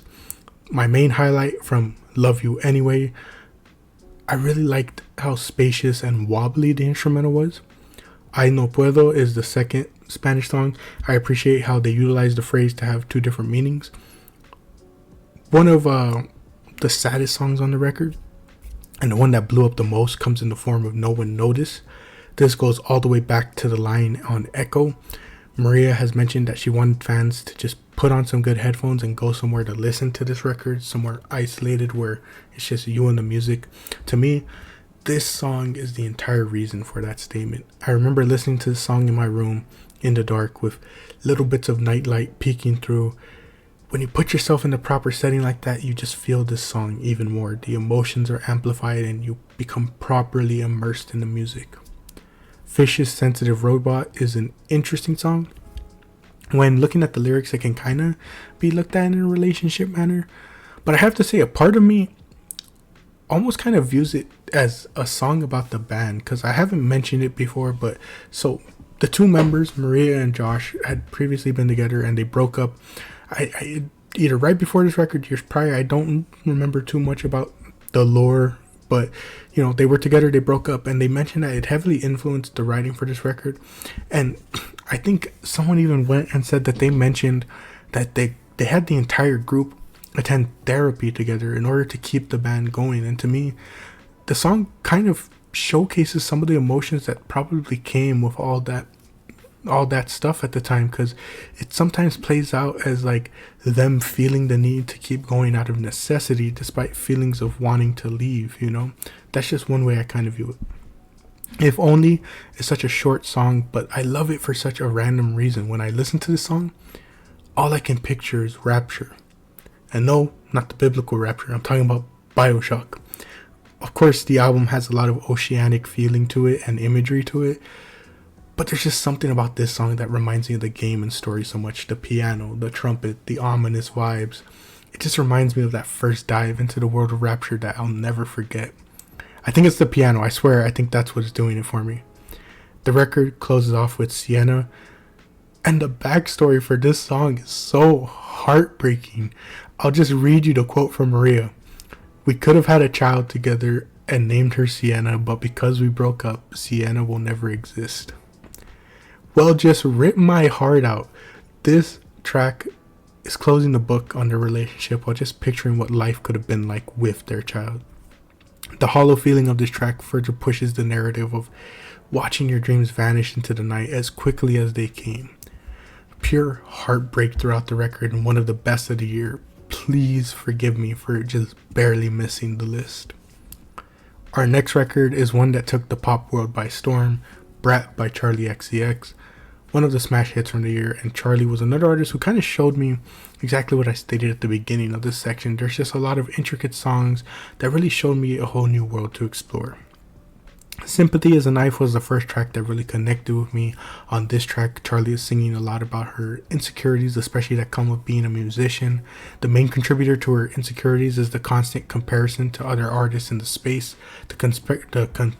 My goodness, I can't speak. The comparisons, they start to really make her question everything from her appearance to her own success. I love the line, "I feel all these feelings I can't control," and the other line, "Why I can't even grit my teeth and lie."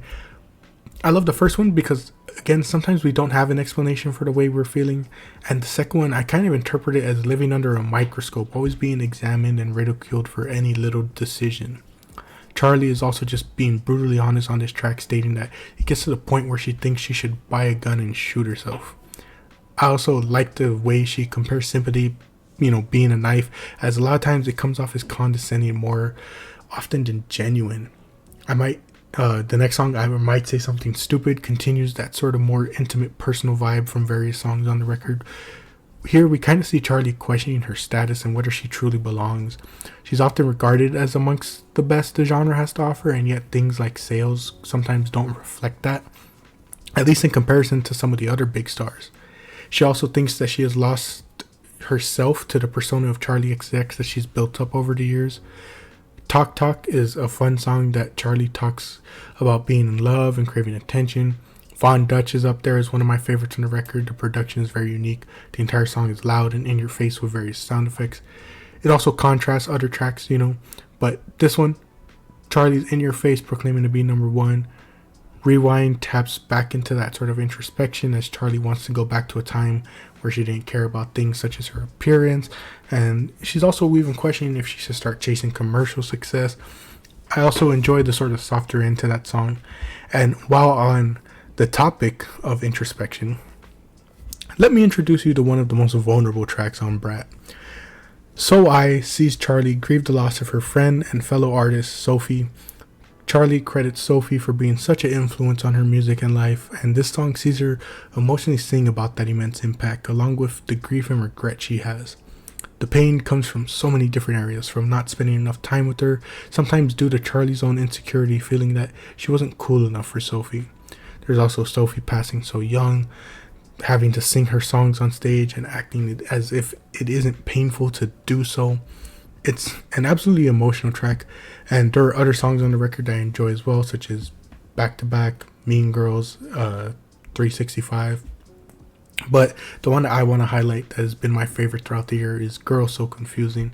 The song sees Charlie once again battling that insecurity. This time, she doesn't know if her friendship with a certain someone is sincere. Thoughts of them not being alike and perhaps jealous of one another's success are the main highlights of Charlie's insecurity. But as the pre-chorus and chorus shows, a lot of it stems from the fans. The fans are the ones that start these comparisons, that start these beefs, and she also believes that a lot of it has to do with being a woman. Women in all sorts of genre have to deal with this. With male artists, the phrase you often hear is, "Why can't two legends coexist?" And yet with the women, they're always pitted against one another and have to deal with constant comparisons.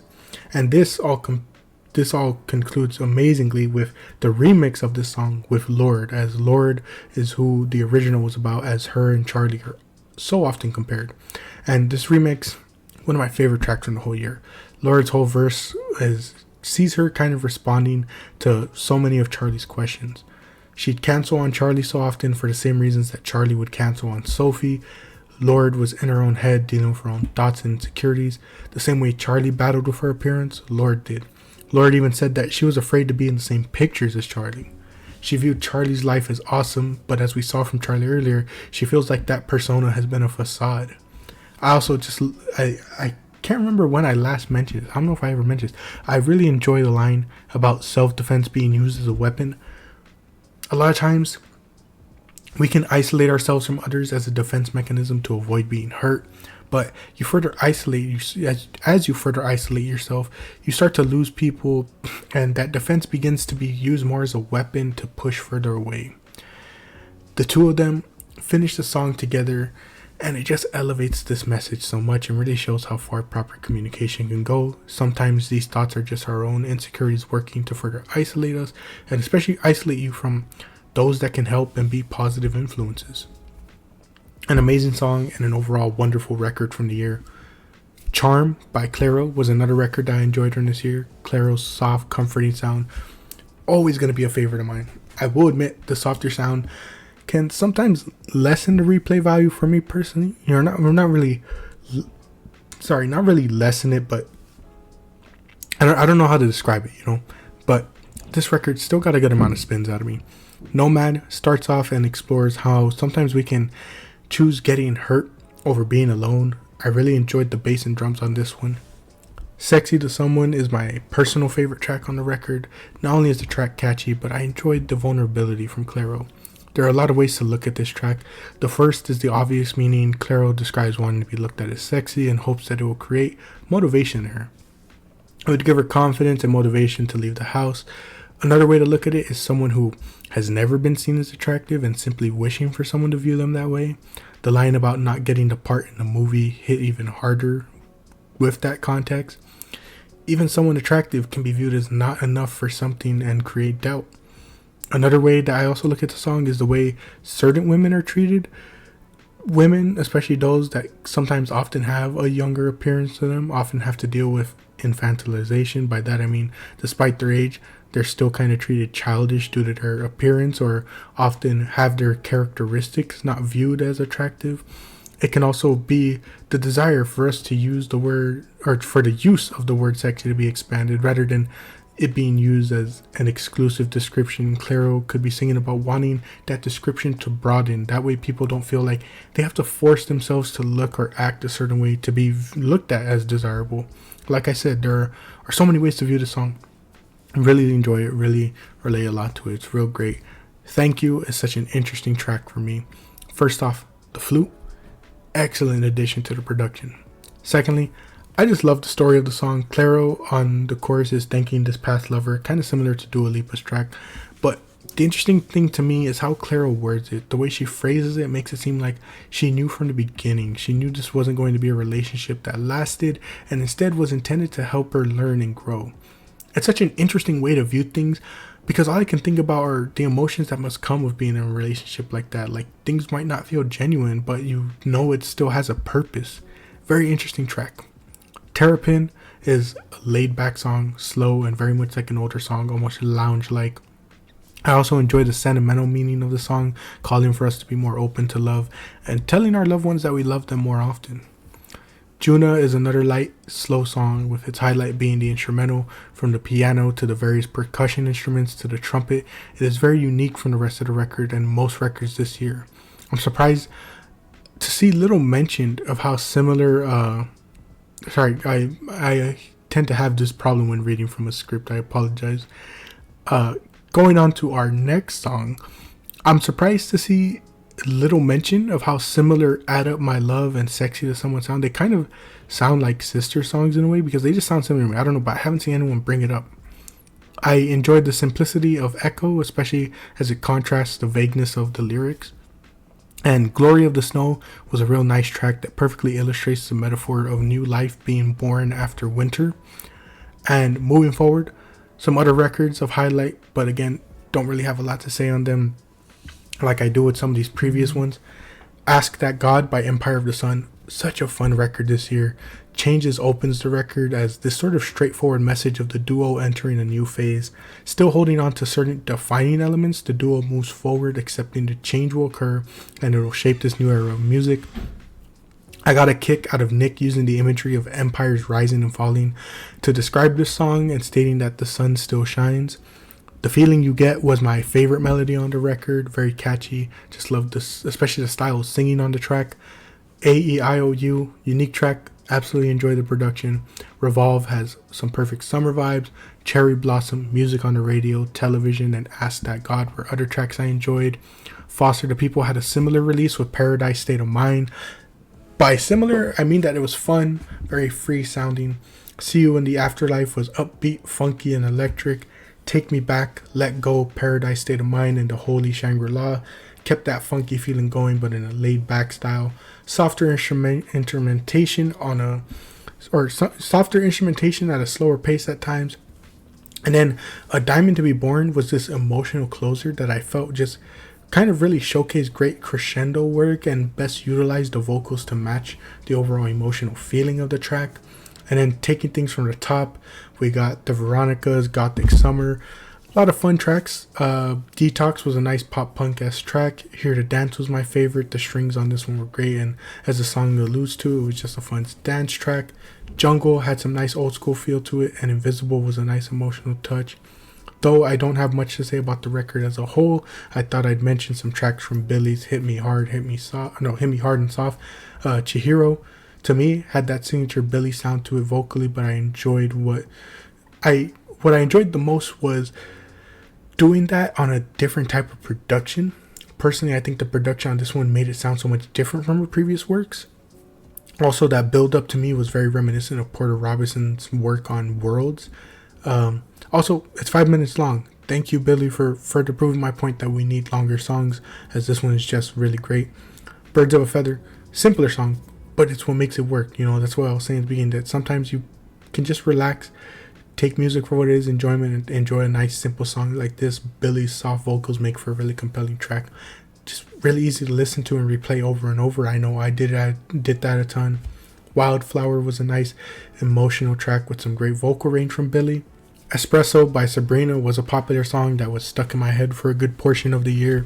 I had a lot of fun with Nelly Furtado's latest album, with my favorites being Love Bites, Honesty, Ready for Myself, and Fantasy. Light's single Damage has me very hopeful and excited for a potential 2025 release. One of my favorite pop artists. That song just hits different and dives into how trauma can really affect somebody, from their personality to their decisions. Lover Tofu Fruit by Tiffany Day had some great tracks on it. Hella Boy Crazy was so upbeat and fun.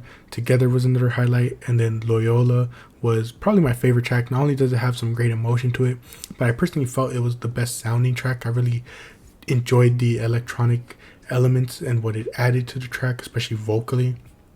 Me Stranger was a Korean indie pop record from Minsu with very little translations available. I can't really get into much detail. However, I enjoyed her vocals and the sort of range we got. You got some elements of city pop, other elements of R&B, overall fun listen.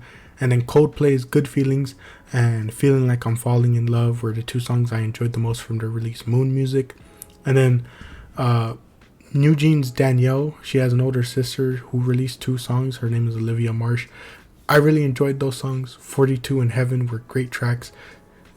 Just really enjoyed them, really enjoyed a lot of the emotion to them. But with that all said, we close this section, of course, with the full list of every project I listened to from the genre this year.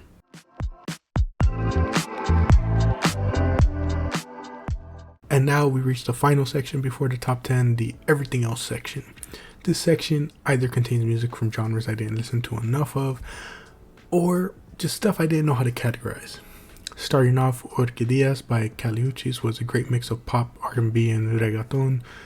Como Así was an English-Spanish mix, really exploring betrayal in a relationship and how it affects trust going forward. It contrasts those emotions with a sort of fun, club-esque production. Igual que un ángel with Peso Pluma was one of the standout tracks from the record. Smooth record, lovely themes of admiration. When I was first listening to the album, I wasn't sure what I was going to think of Peso Pluma. However, I really enjoyed the feature. Felt his distinct voice not only worked with Cali's, but fit the overall song. Pensamientos Intrusiosos, translated to intrusive thoughts, sees Kali Uchis battle exactly that. As someone who struggles every day with intrusive thoughts, I really understood what Kali was feeling on this song. That, especially that part about your peace being disturbed, is especially the most difficult part. Building upon that, Diosa sees Kali celebrate herself. She uplifts herself, brimming with confidence in order to battle some of those thoughts. When you love yourself and feel empowered, it helps battle negative input that attempts to disturb the peace. Her collaboration with Karol G, great track, really enjoyed it. However, my favorite track I think has to be Te Mata. This Spanish ballad can only be described as beautiful and emotional. The production is great. Cali's vocals are arguably the best they've ever been on this track to me. The pure emotion behind each line is just further punctuated by the Spanish language. French is often, commonly referred to as a language of love. Well, I think Spanish can definitely get that title of the language of pain, because just beautifully, beautifully expressed on this song.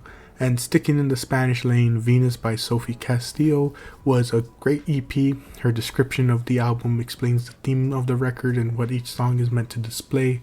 My favorites from this short EP are Venus, Ojos Lindos, Amor Falso, y Felices Corazones. Next, Radio Soul by Alfie Templeman. Such a new experience for me. Radio Soul is a real mix of dance, pop, and funk. The entire record really kind of blew me away with its sound. It opens the record with a slower, smoother feel. And the title track, of course, opens with that. Sorry, forgot to mention it. It has that kind of classic vocal inflection seen in most funk. Eyes Wide Shut then speeds things up a bit and has an 80s dance feel to it, especially with the way Alfie sings. Drag has a similar element, and you kind of see, it's kind of what you saw from Empire, or kind of from Empire of the Sun, I think. Hello Lonely and Just a Dance were some of my favorites, though. Hello Lonely just had a fun vibe to it, great variety of instruments. Just a Dance was super catchy and saw Nile Rodgers on the production, and because of that, it's elevated to another level. And though Submarine slows things down a little compared to previous tracks, I like how it maintains the feel of the record, but also at times can come off a bit folkish. Our next record might be a bit of surprise, but I really enjoyed Micah's album self-titled Micah, from Micah Daily White. And the reason I say it's a bit of a surprise is because if you don't know who he is, he's a bit of a comedic guy, makes a lot of comedic videos on TikTok.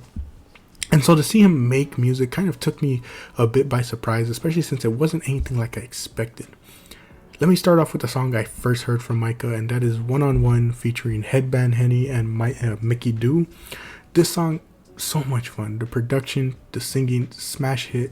It just catches you off guard in comparison, especially when you see the type of videos he makes. So it's kind of hard to believe that this is the same guy, And that is only continued with the entire record, because on some songs, Micah is taking on that indie sound, such as songs like Desire, On, and Self-Destructive.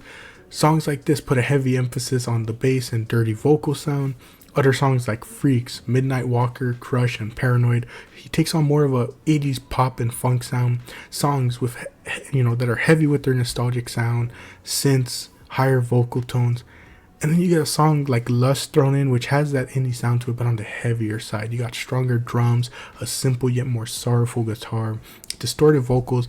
It really makes this song stand out from the rest of the record. And you get so much variety, and it all comes from Micah Daily White.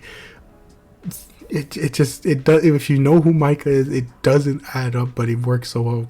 Super glad to see him. I hope he makes more music, because this guy obviously got some talent to him, at least in my opinion. Back to the Spanish rum, though. And the record I want to talk about is Permanente by Justin Quiles. This record, it opens up with a real heartfelt intro track. His opening lines are that when you're poor, you have to work twice as hard to overcome. And the rest of the track is about a lot of those struggles, having to deal with people trying to hold you back, life not being guaranteed. And yet he still showcases hope and appreciation for those that support him. Tu Ropa is a fun, upbeat song. The synthesizer in the instrumental, one of my favorite parts. Like You has a lot of great melodies, with Justin carrying a lot of the notes especially. I also like how things pick up with, in the chorus, especially. I believe I have good ears. I believe they're maracas. I really enjoy their inclusion. Ya Baby is probably my favorite track from the record. I just really vibe with the instrumental, and especially how it opens up, especially I really enjoyed. The song sees Justin in a similar boat as Bad Bunny last year with Mojave Ghost. He's just struggling to move on and forget. Diamante was another song that I really enjoyed and thought was well placed as an outro. Our next song, though, our next project is another one that just barely misses the top 10 list. And I have it here because I genuinely don't know what genre to put in. Sometimes it sounds like a rock album, an alternative album. Sometimes it sounds pop. So I just put it here because I don't really know where to put it.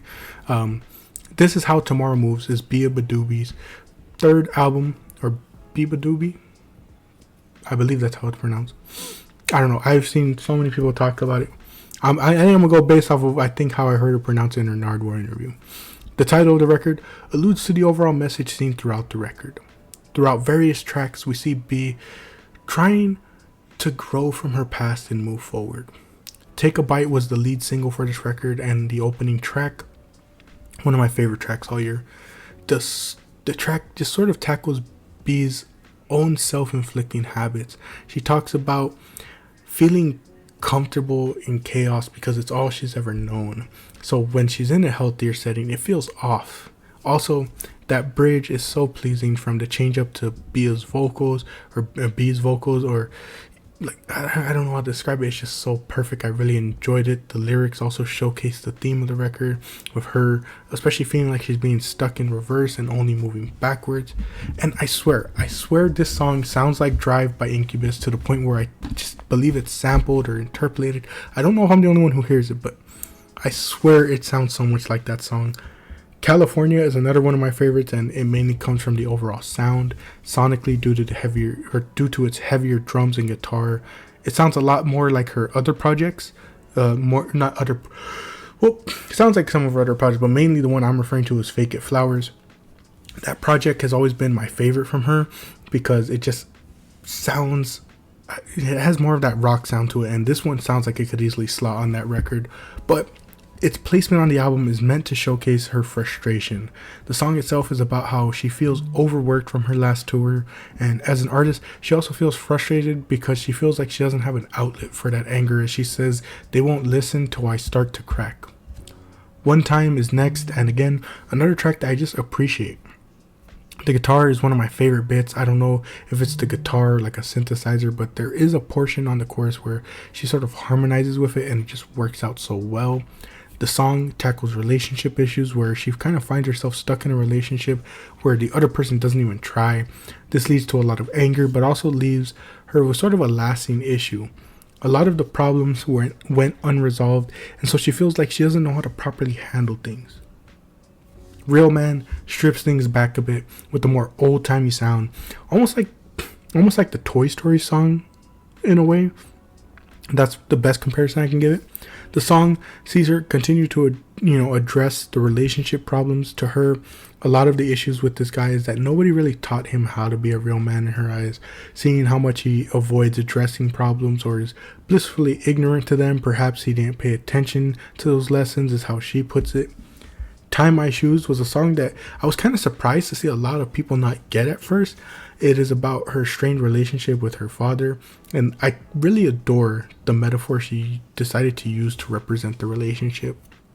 She talks about wanting or waiting for her father to tie her shoes, and it's such a simple action, but it is quite demonstrative of what she's dealing with.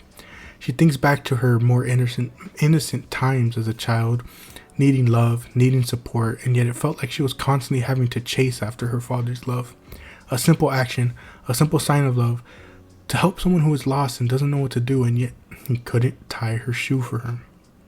Representative of the love and support he wouldn't show her. And this plays into the next song, Girl Song. This song is very much like a ballad, as it is just her singing and a piano.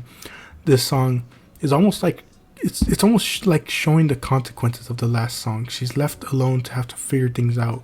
With no support, she has to deal with these issues alone, so she has to tackle self-esteem, depression, and more head-on. This leads to some unhealthy habits, but it's difficult to blame her when she had no guidance. Coming Home is a lovely song that acknowledges the little things.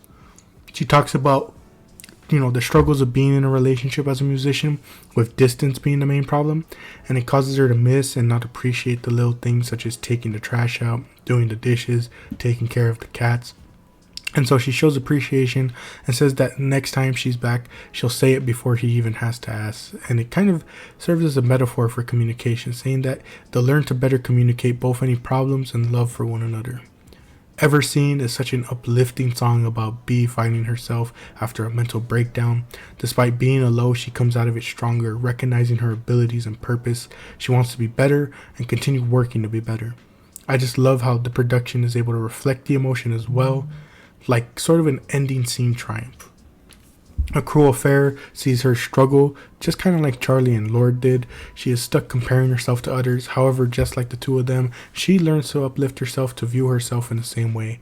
And what helps her is realizing that other people probably likely look at her with that same mindset. And the best part of it all, she's able to do it without tearing down the other woman. Post is a good song, and I like how it's sort of an amalgamation of stories and experiences. Beaches is a fun song that addresses the elephant in the room that I haven't mentioned. The song is once again about her stepping out of her comfort zone, but this time musically. The elephant I haven't addressed is that though she was scared, she stepped out of her comfort zone to work with legendary producer Rick Rubin on this record.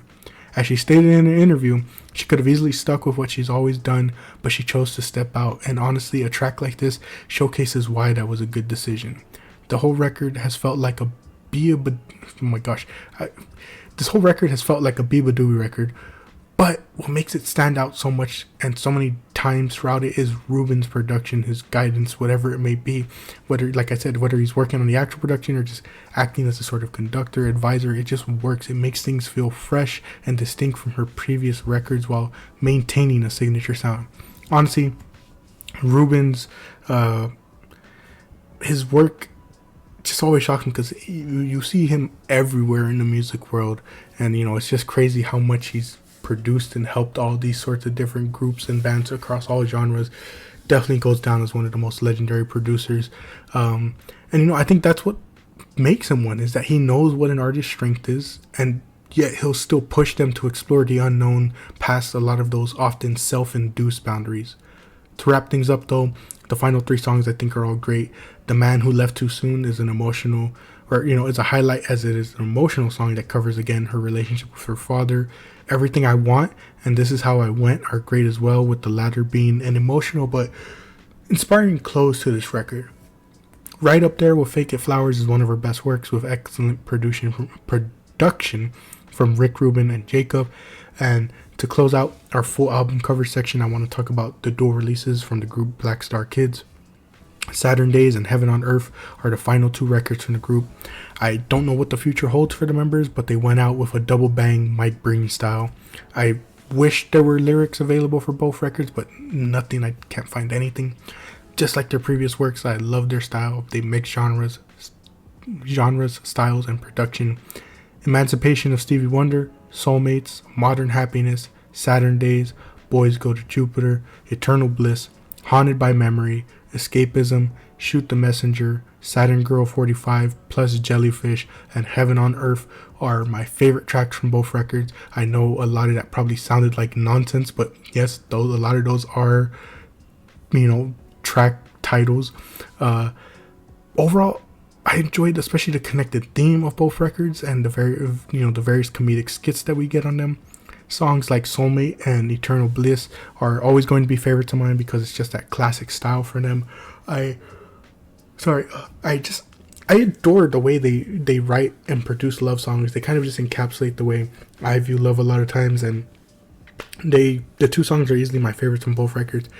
If this is really it, I'm going to miss this trio and everyone behind the scenes that helped contribute to this group. They're just so unique and play off one another so well, from their styles of rapping and singing to each member's unique experiences. Everything just always comes together to make this group so unique from other artists. But for one final, my goodness man, I'm having so much struggles this video. For one final time, let us look back at the last couple of albums and singles from all over the music world. First, let's take things back to the start of the year and to France, where Isaac Delusion released their record Lost and Found. I believe it's a duo. This record was a lot of fun. The album cover, perfect match to the sound of this record. Right up there with Empire of the Sun and Foster the People in terms of sound and emotion. Let Her Go, Internet, Premonitions, Lost and Found, All Day, HVN, Que Pour Toi, and Everyone Is Dreaming were the tracks I liked off the album. The vocals and free feel to the entire record is what I enjoyed the most. While Young Miko's ATT was a bit too long for my liking, I still enjoyed a couple of songs such as Arcoiris, I believe is how you pronounce it, and Offline. The former, just got a ton of play out of me this year. It's so short, but it's so good. The beat is amazing, and it's been stuck in my head all year. Paired out with Miko's lower tone voice and his magic, I have to shout out Peggy Go's I Hear You record. This one really tested me as a music listener, and I mean that in a good way. It was so unique and unlike a lot of music I've previously heard. I mean, it is simple at times, but I don't know what it was. It just really made me think about the way I approach music. It's kind of difficult to describe, but it was like, especially evaluating what music I kind of add to my playlist. It's very difficult to describe my experience with this album. But again, the best way I can put it is it just made me reassess how I listen to music.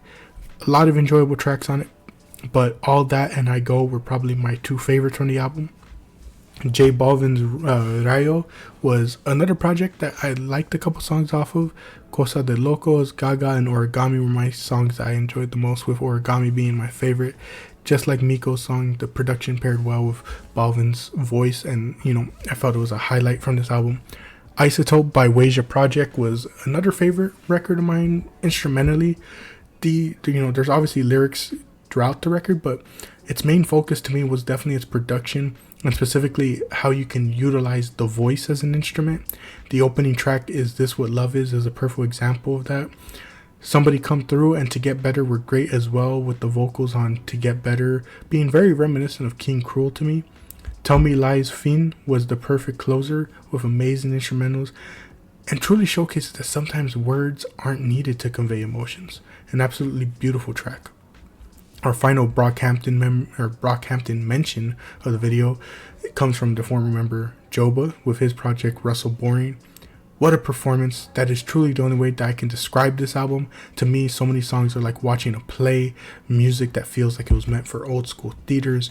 My favorites were Ghost, Embryo, Lone Star, Doormat, and New Beginnings. Drive by Almost Monday was an absolute great summer project, perfectly encapsulated summer, and I believe I enjoyed almost really every single song off this record. Finally, one of the last projects I got in right before my deadline was Ruby Pop by Aina Dien. This record can be a bit long for my liking at times, and I think what mainly contributed to that was me kind of liking the first half more than the second half. Since the song, some of the titles are in Japanese, I can't really, go like say the name, so I just go based on song order. I really liked songs 1 through 6 and then the 11th song on the record. Some of the songs have that classic J-pop feel. However, the tracks I ended up enjoying the most are the ones I would definitely say kind of strayed from that sound. Frail had such an upbeat, almost disco type feel, especially in the chorus. The 5th song and Lovesick leaned into that more rock sound, with Lovesick being my favorite because of how far it leaned into it. You see Aina really pushing her vocals to the point where you start to hear rasp in it, and I really enjoy when artists do that, especially because there's just so much emotion behind it. I kind of wish more songs on the record had that sound to them. And then to close, just gonna rapid fire some final albums or songs from all across the music world. Do or Die by DPR Arctic and DPR Ian. Stuck on You by Dia Matrona. When the Music Stops by Jaden. B.I.'s Japanese release. Feel It by David. Iman, Two of Us by Maria Becerra. Tiny Habits, All for Something. Tears by Hard Life. Never Be Yours by Kali Uchis. Tangerine Rays and Lucky by Zed. Amion's Jealous of Cats, and just so much more. But for one last time, we close the section with a full list of every project I listened to from all across the music world this year.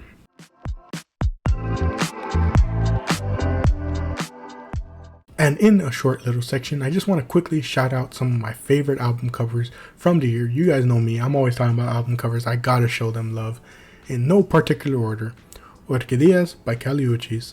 Naxeo by DK, Blue Lips by Schoolboy Q, Smile Again by Kyle, Permanent Pleasure by Joywave, Submarine by The Marias, No Hands by Joy Valence and Bray, King of the Mischievous South Volume 2 by Denzel Curry, This Is How Tomorrow Moves by Biba Doobie, Imagno Disc by Magdalena Bay, Telos by Zed, Requiem by Keshi, Love the Ominous World by Blue in Exile, Life Sucks by Powers Pleasant, Chromacopia by Tyler the Creator, Bodega 2 by DJ Michael V in 1995, Maybe in Nirvana by Smino, and Ruby Pop by Aina Dien. Great year for music and equally great year for album covers.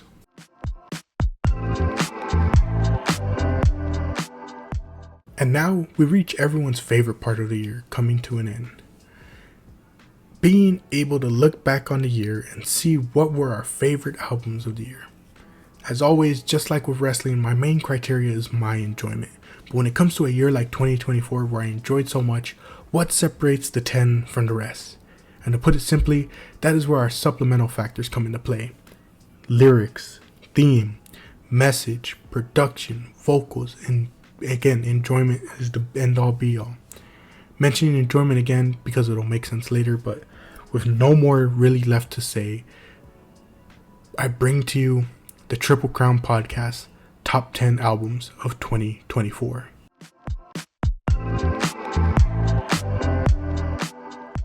Empathogen is a 12-track record from Willow that incorporates various elements from the jazz and rock genres.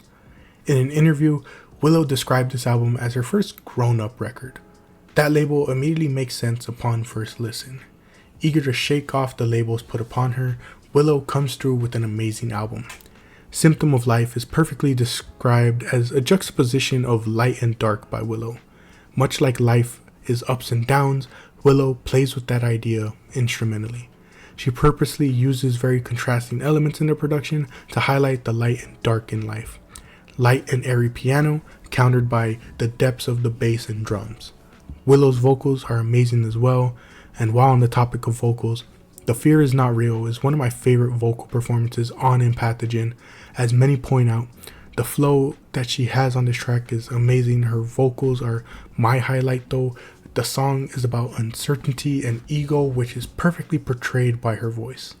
In each line, you just pick up on hints of uncertainty behind her words, demonstrating the lack of confidence she has, sometimes believing that ego is a mask that we hide behind. This is further built upon with False Self, as Willow tackles trauma and the inner conflict she battles. The funny part is to keep the vibes up of the funny part is it keeps up the vibes of the previous sort of record. So you have this very fun, upbeat production with Willow speaking intimately about her inner conflicts. The beautiful part of the song is her recognizing these conflicts and attempting to figure out what changes need to be made. Pain for Fun is simple and very stripped down production, but that decision is made for a reason.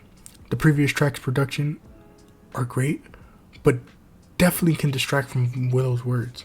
On an emotional track like Pain for Fun, the spotlight is fully on Willow's words and her vocals. Between I and She was another song I really enjoyed. The guitar is so nice on this one. Willow's higher pitched vocals fit as well, and I also enjoyed the faster tempo of the song. That faster tempo really makes it stand out from the rest. The closing track, Big Feelings, has to be one of my favorites from the record though. It perfectly mixes jazz and rock together so well. From that dark, heavy piano to the crashing of the drums to Willow's voice, everything meshes so well. That piano mixed in with Willow carrying her vocals, especially when she says big feelings or when she says her words to the pattern of the piano. Absolute highlight of the song. So much in the song that just works and caps off an amazing project. Other great songs are Down, Run, and Home. Emotions, vocals, jazz, rock. What more can you ask for? Empathogen by Willow, number 10 on the list.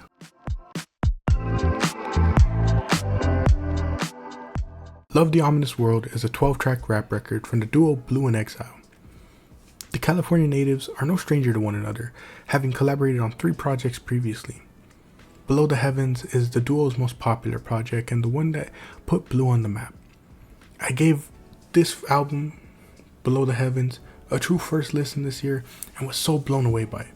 It immediately shot up my list of favorite rap records of all time, and so just imagine my excitement when I see that the duo is coming back once again with their latest release, Love the Ominous World. In their interview with Fantano, the news of Blue having a newborn is brought up in relation to the amount of work that Blue has just put in this year alone. Fantano tells him that usually when people have kids, they tend to slow things down, but Blue says it's just time. It just means that it's time to get back to work, and that right there is kind of what perfectly encapsulates why I have enjoyed Blue's work so much.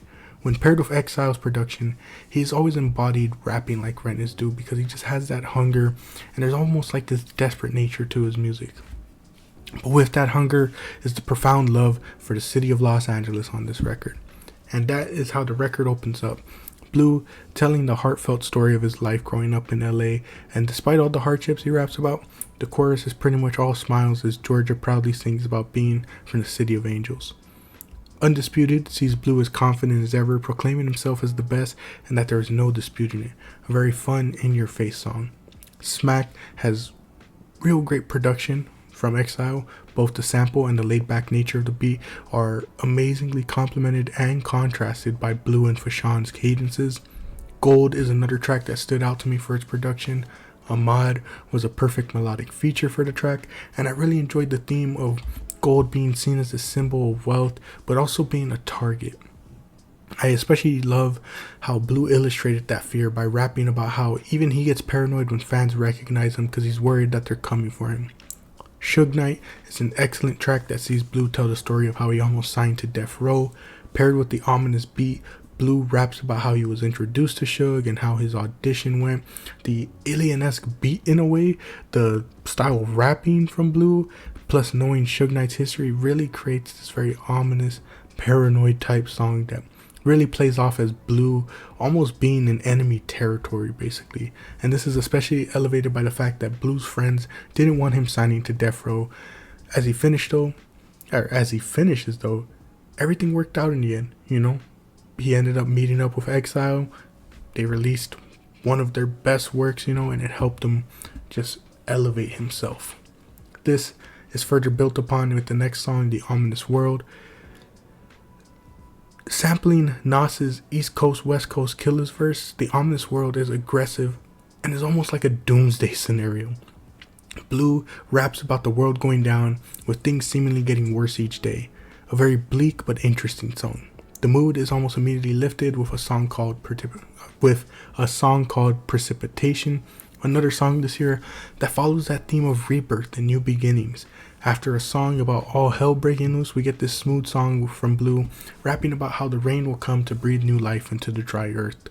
I love the way someone described the song as honey because it just fits so well. After 5 minutes of pure chaos, you get 5 minutes to relax and reflect. Valley of Kings is one of the realest tracks on the entire record. Just nearly 4 minutes of Blue rapping straight from the heart. One of my favorites, and I'm glad that the production was very simple to really put an emphasis on Blue's words. Love is Blue closes the record, and it's just classic rap. The trumpets, the drums, Blue rapping with such a hopeful and uplifting tone. One of my favorite projects this whole year. Love, The Ominous World by Blue and Exile. Number 9 on the list.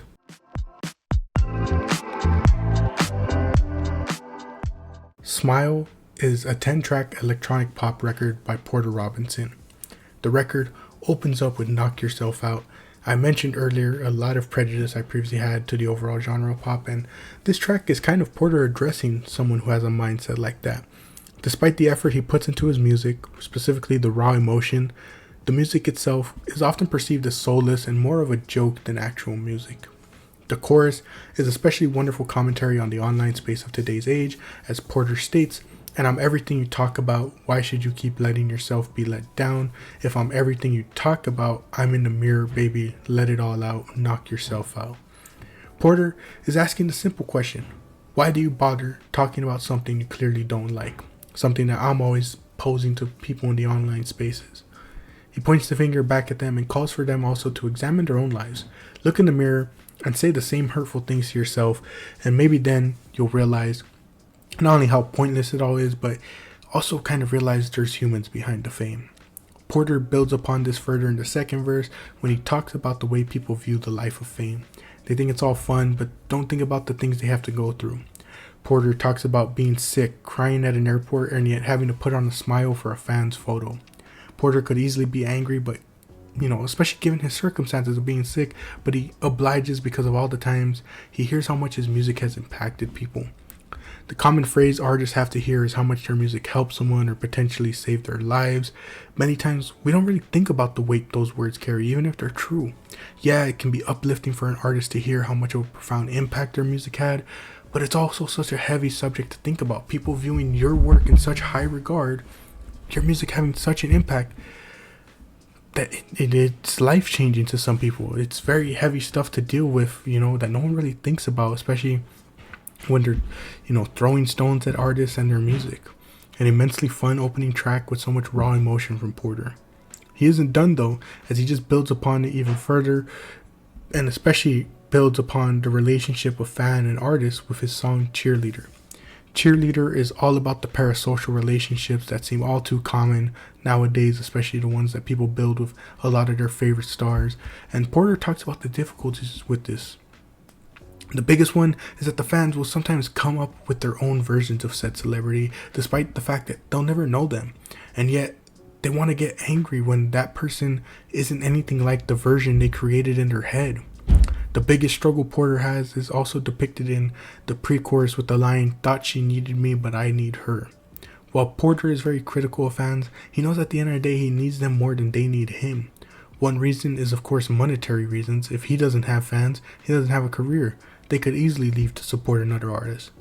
But also, as seen from the previous song, their stories and experiences are what motivate him to keep making the music he makes. They give him purpose, a reason to keep going. It's such an interesting deep dive that I think not a lot of artists, really talk about due to, again, fear of losing their fans. I don't know. The music industry is especially so tough to me, man. Like, especially when I look at something like the K-pop industry, that it kind of does do a great job of showcasing the detriment of parasocial relationships, but at the same time, like, it's an industry that capitalizes on it as well, so like it's very difficult, Russian Roulette, a very difficult song for me to listen to, mainly due to its subject matter. Porter is just struggling so much on this song, whether it is the pressure that comes with being praised, the expectations, one's self-doubt, questioning one's purpose in life. A lot of it just contributes to his depression and suicidal thoughts on the record. It all culminates in the third verse that kind of sees him find new life. He talks about all the things he won't be able to do if he were to kill himself. He won't be able to see his mom, listen to music, kiss his cats, thank his dad, and overall just live. He realizes it isn't what he really wants for himself. He wants to live, not die. An absolute heartbreaker, but a great one nonetheless. Perfect Pinterest Garden continues tackling the relationship between fan and artist. This time it's about the one thing that every artist goes through. Porter talks about how fans have this picture perfect idea of what his music is. His music is one thing and it has to be that one thing. He can't stray too far and must always remain in this box. Porter struggles with this, not wanting to upset his fans, but he also closes the song by kind of just saying, that like somebody has to say it or things aren't going to change. Like we have to have these difficult conversations or else they're never going to get addressed, is basically his mindset. Easier to Love You sees Porter tackle the topic of self-love, specifically focusing on his younger self. If I had a nickel for every time a number 8 entry on my top 10 list had a song talking about their younger self, I'd have 2 nickels, which isn't much, but it's weird that it happened twice. By the way, if you don't want to go through the effort to look, Leve's Bewitched was my number 8 for last year, and she had a song called Letter to My 13-Year-Old Self, so that's what I'm alluding to here. But getting into it, this song is kind of like an inverse of that common trope in a way. Rather than looking at his younger self and wanting to give them advice and comfort them, it's almost the reverse. Porter looks back at his younger self and realizes how much happier they are. They have this greater sense of freedom and hope, and Porter just kind of talks about finding a letter from his younger self that is supposed to be addressed to him, the future self, and in that letter, young Porter is so optimistic about all the things he'll do, and the 2 lines that break my heart come from the end of the second verse and the bridge, where Porter says, "I can't shake the feeling that I'll be happy by the time I'm him."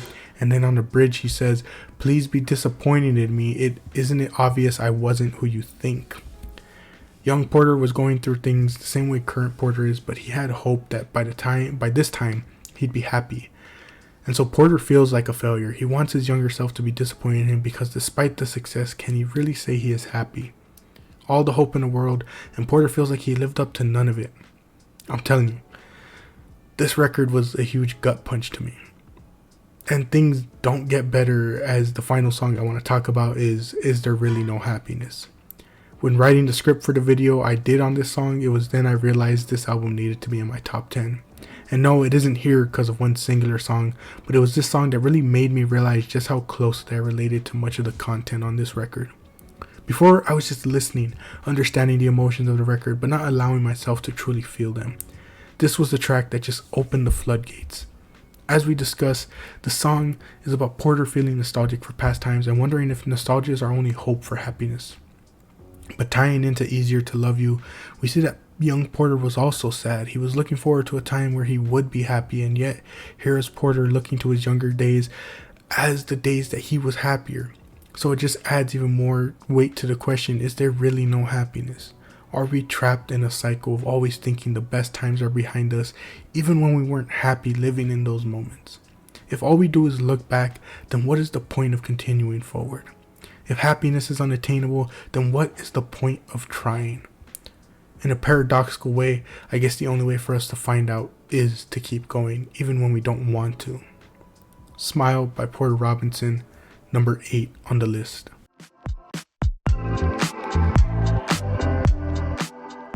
Alright, before we get into this one, I hope you don't mind if I just do a little quick note before getting into the album. It's something I want to say that I don't really feel like it needs its own section. So basically, from this point on, this list got very difficult to rank. The entire top 10 was difficult, of course, and the previous 3 obviously deserved their spots, but from 7 onward, it was so difficult to me. It felt like on any given day, there could be some type of rearrangement where some could move up and down between the spots, but also at the same time, I still feel very confident with my rankings and my reasons behind them. So getting right into things, Imaginal Disc is a 15-track pop record from the duo Magdalena Bay. Where do I even begin with this record? Pop this year just did such a great job at opening my eyes to see what the genre had to offer, and no record did a better job at that than Imaginal Disc. The record opens up with Killing Time, and Killing Time is a track that has a lot of different meanings sprinkled into it. One of the topics that's discussed is trouble sleeping, and we hear them mention about counting sheep to try and get to sleep. There's also a couple lines about paranoia, but one of the overarching themes is kind of how we kill time just waiting to sleep, waiting for the right time to come. And it kind of made me think of that line, if you wait for perfect conditions, you'll be waiting forever. I think it's from like the book of Ecclesiastes. But I bring it up because it kind of perfectly sums up killing time. We kill so much of our time just waiting for the right time for something to happen, waiting for the right time to start something. We are just so afraid that we continue to push things back, only to then clamor about how we just don't have the time. Also, the production on this is just amazing. Mika's singing is great, but my goodness, the bass on this one is amazing. True Blue Interlude sees the cover art come to life as the track is talking about becoming your true self. With the insertion of the disc, the sort of rewiring process begins. My only complaint, why does it seem like interludes always have some of the best singing production you'll ever hear, and it's only like a minute long, my complaint there. But moving forward, Image is our next track, and it builds off the interlude. Given in the title, Image is about that rewiring process to be made into the ideal image we have for ourselves. With the disc being inserted, the patient awaits their new self, one that will be so unrecognizable to them that it will almost be like looking through a two-way mirror, as it is described. Through the track, though the track is a bit repetitive at times, to me, I have no issue with it because the track is overall just fun and very smooth. And, it can be said for every project on this list and really throughout the whole video, but this one, I feel like you definitely need some headphones for. Our next song, I am probably going to gush on for like 5 minutes because Death and Romance is our next song, and one of the best songs this year. I might even go as far as to say it is my favorite song from the year. The production is great. Mika's voice, especially on the chorus, is otherworldly. The build up to the final part is just amazing as you see the production get stripped back, so it's just Mika singing, and then you slowly crescendo into that production being brought back in for a final act, and it's amazing. It's so catchy. Mika's voice is amazing. I love her tone on this song, the pure emotion behind her voice. It's just so good, guys. I really enjoy this song. Must listen from the year, definitely. And then, to make things even better, that ending fades right into our next track, which is titled Fear Sex. The track is sort of the aftermath of Death and Romance. I didn't go into it too much, but Death and Romance sees a lot of proclaiming that they would be together forever, and Fear Sex kind of sees our character left alone. And not only are they left alone, they kind of have to deal with their thoughts on their own, and their own thoughts are feeding into the grief of it all, and that ties into the track afterwards, Vampire in the Corner, where our character is still grieving, likely in that denial stage. They find it difficult to move forward, especially due to how great their love was. The final chorus is great, as everything gets ramped up, from Mika's vocals to the guitar. We see that desperation really just come to a climax, and it's amazing. Tunnel vision sees our character reach a point of enlightenment. They begin to put all the pieces together, really finding the root source of their problem and how to move forward. It's this beautiful song about overcoming your past mistakes and standing on your own. And that closing instrumental break, I thought it was such a great choice. The noise can be so symbolic of many things. It could be our problems trying to invoke tunnel vision on us, only making us see our mistakes rather than the future ahead of us. It can also represent maybe that this is the decision to go against the programming, and so the sound is meant to represent the malfunctioning and ejecting of the disc. Or on the other side, it can even be the disc completing its work, completing the rewiring that was referred to in Image. And the thing I like the most, I know it's an overused phrase nowadays, but it's so cinematic to me. Like, you can just perfectly envision what is going on in that scene, almost as if you're watching a film based on this record. And that's what I enjoyed a lot, especially from this track. But getting back to the theme again, after being obsessed with that one person, our character kind of finally comes to realize that they can move forward. They start to see love in different places, especially with self-love being the big discovery. This song, very dreamy, intentionally done, especially to kind of display that perfect life envisioned by the disc. That's My Floor is another great track, especially instrumentally. The bass and synth and keyboard work, and they're just the main highlight from this overall. It goes insanely hard. I really enjoy it. Cry For Me is next, and again, it's another favorite of mine from the whole record. The song just sees our character in a sort of difficult predicament. They have been made perfect by the doctor that has been referenced throughout all this, except they aren't. They are made anew, but this new self doesn't exactly absolve them of their previous mistakes. So it's kind of going back to that whole thing about zoning in on your mistakes. Yes, you can learn from them, but I think the most difficult part that our character is struggling with, is that they aren't absolved. They aren't, I don't know what's the way to put it, but like, they aren't free from it in a sense. Despite being this new perfect self, they themselves still have to overcome problems from their previous imperfect self, and it makes them question if there is even such a thing as a perfect self. And so the Cry For Me title kind of deals with the character's desire for forgiveness. They want to be perfect. They want to be absolved of their previous mistakes. And again, even the doctor couldn't do that. It's all up to them. And it kind of leads to almost like a manic breakdown on this song, simply just wishing for some sort of comfort from it all. Angel on a Satellite is a difficult one for me to grasp lyrically. It's almost like our character has come to terms with everything and is almost like they're fine with being numb, but there's also lines that allude to them not being in full control, perhaps showing the influence the disc and the doctor have over them. The record ends with The Ballad of Matt and Mika. This one has some excellent production. It's really good, especially as a closer for the record. Easily one of my favorites. I just need more music like this. A great album that has a mix of fun, high replay value tracks with an overarching theme. It is fantastic with its productions and melodies.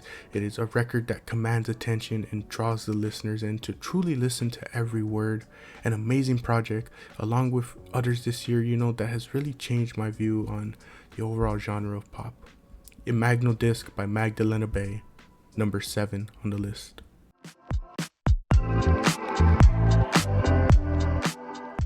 You're gonna hear me say it a lot.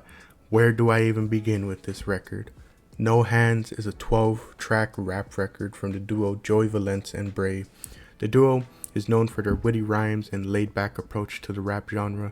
My biggest note to give, especially when you're going into this record, is just to have the mindset of having fun. one thing this record really helped me remember is that music is fun. Not everything needs to have some profound message to it. Not everything needs to be dissected line by line. Music sometimes it's just about being silly and having fun, and that is what Joey and Bray do best. From their lines referencing their favorite hobbies to various sound effects utilized in this record, it just makes for so much fun. It opens with the track Bust It, just a straightforward song with many fun lines like Bray shouting out the DARE program. The speaker blaring production is a big highlight as well. The next song was such a surprise to me as it sees the duo collab with Danny Brown.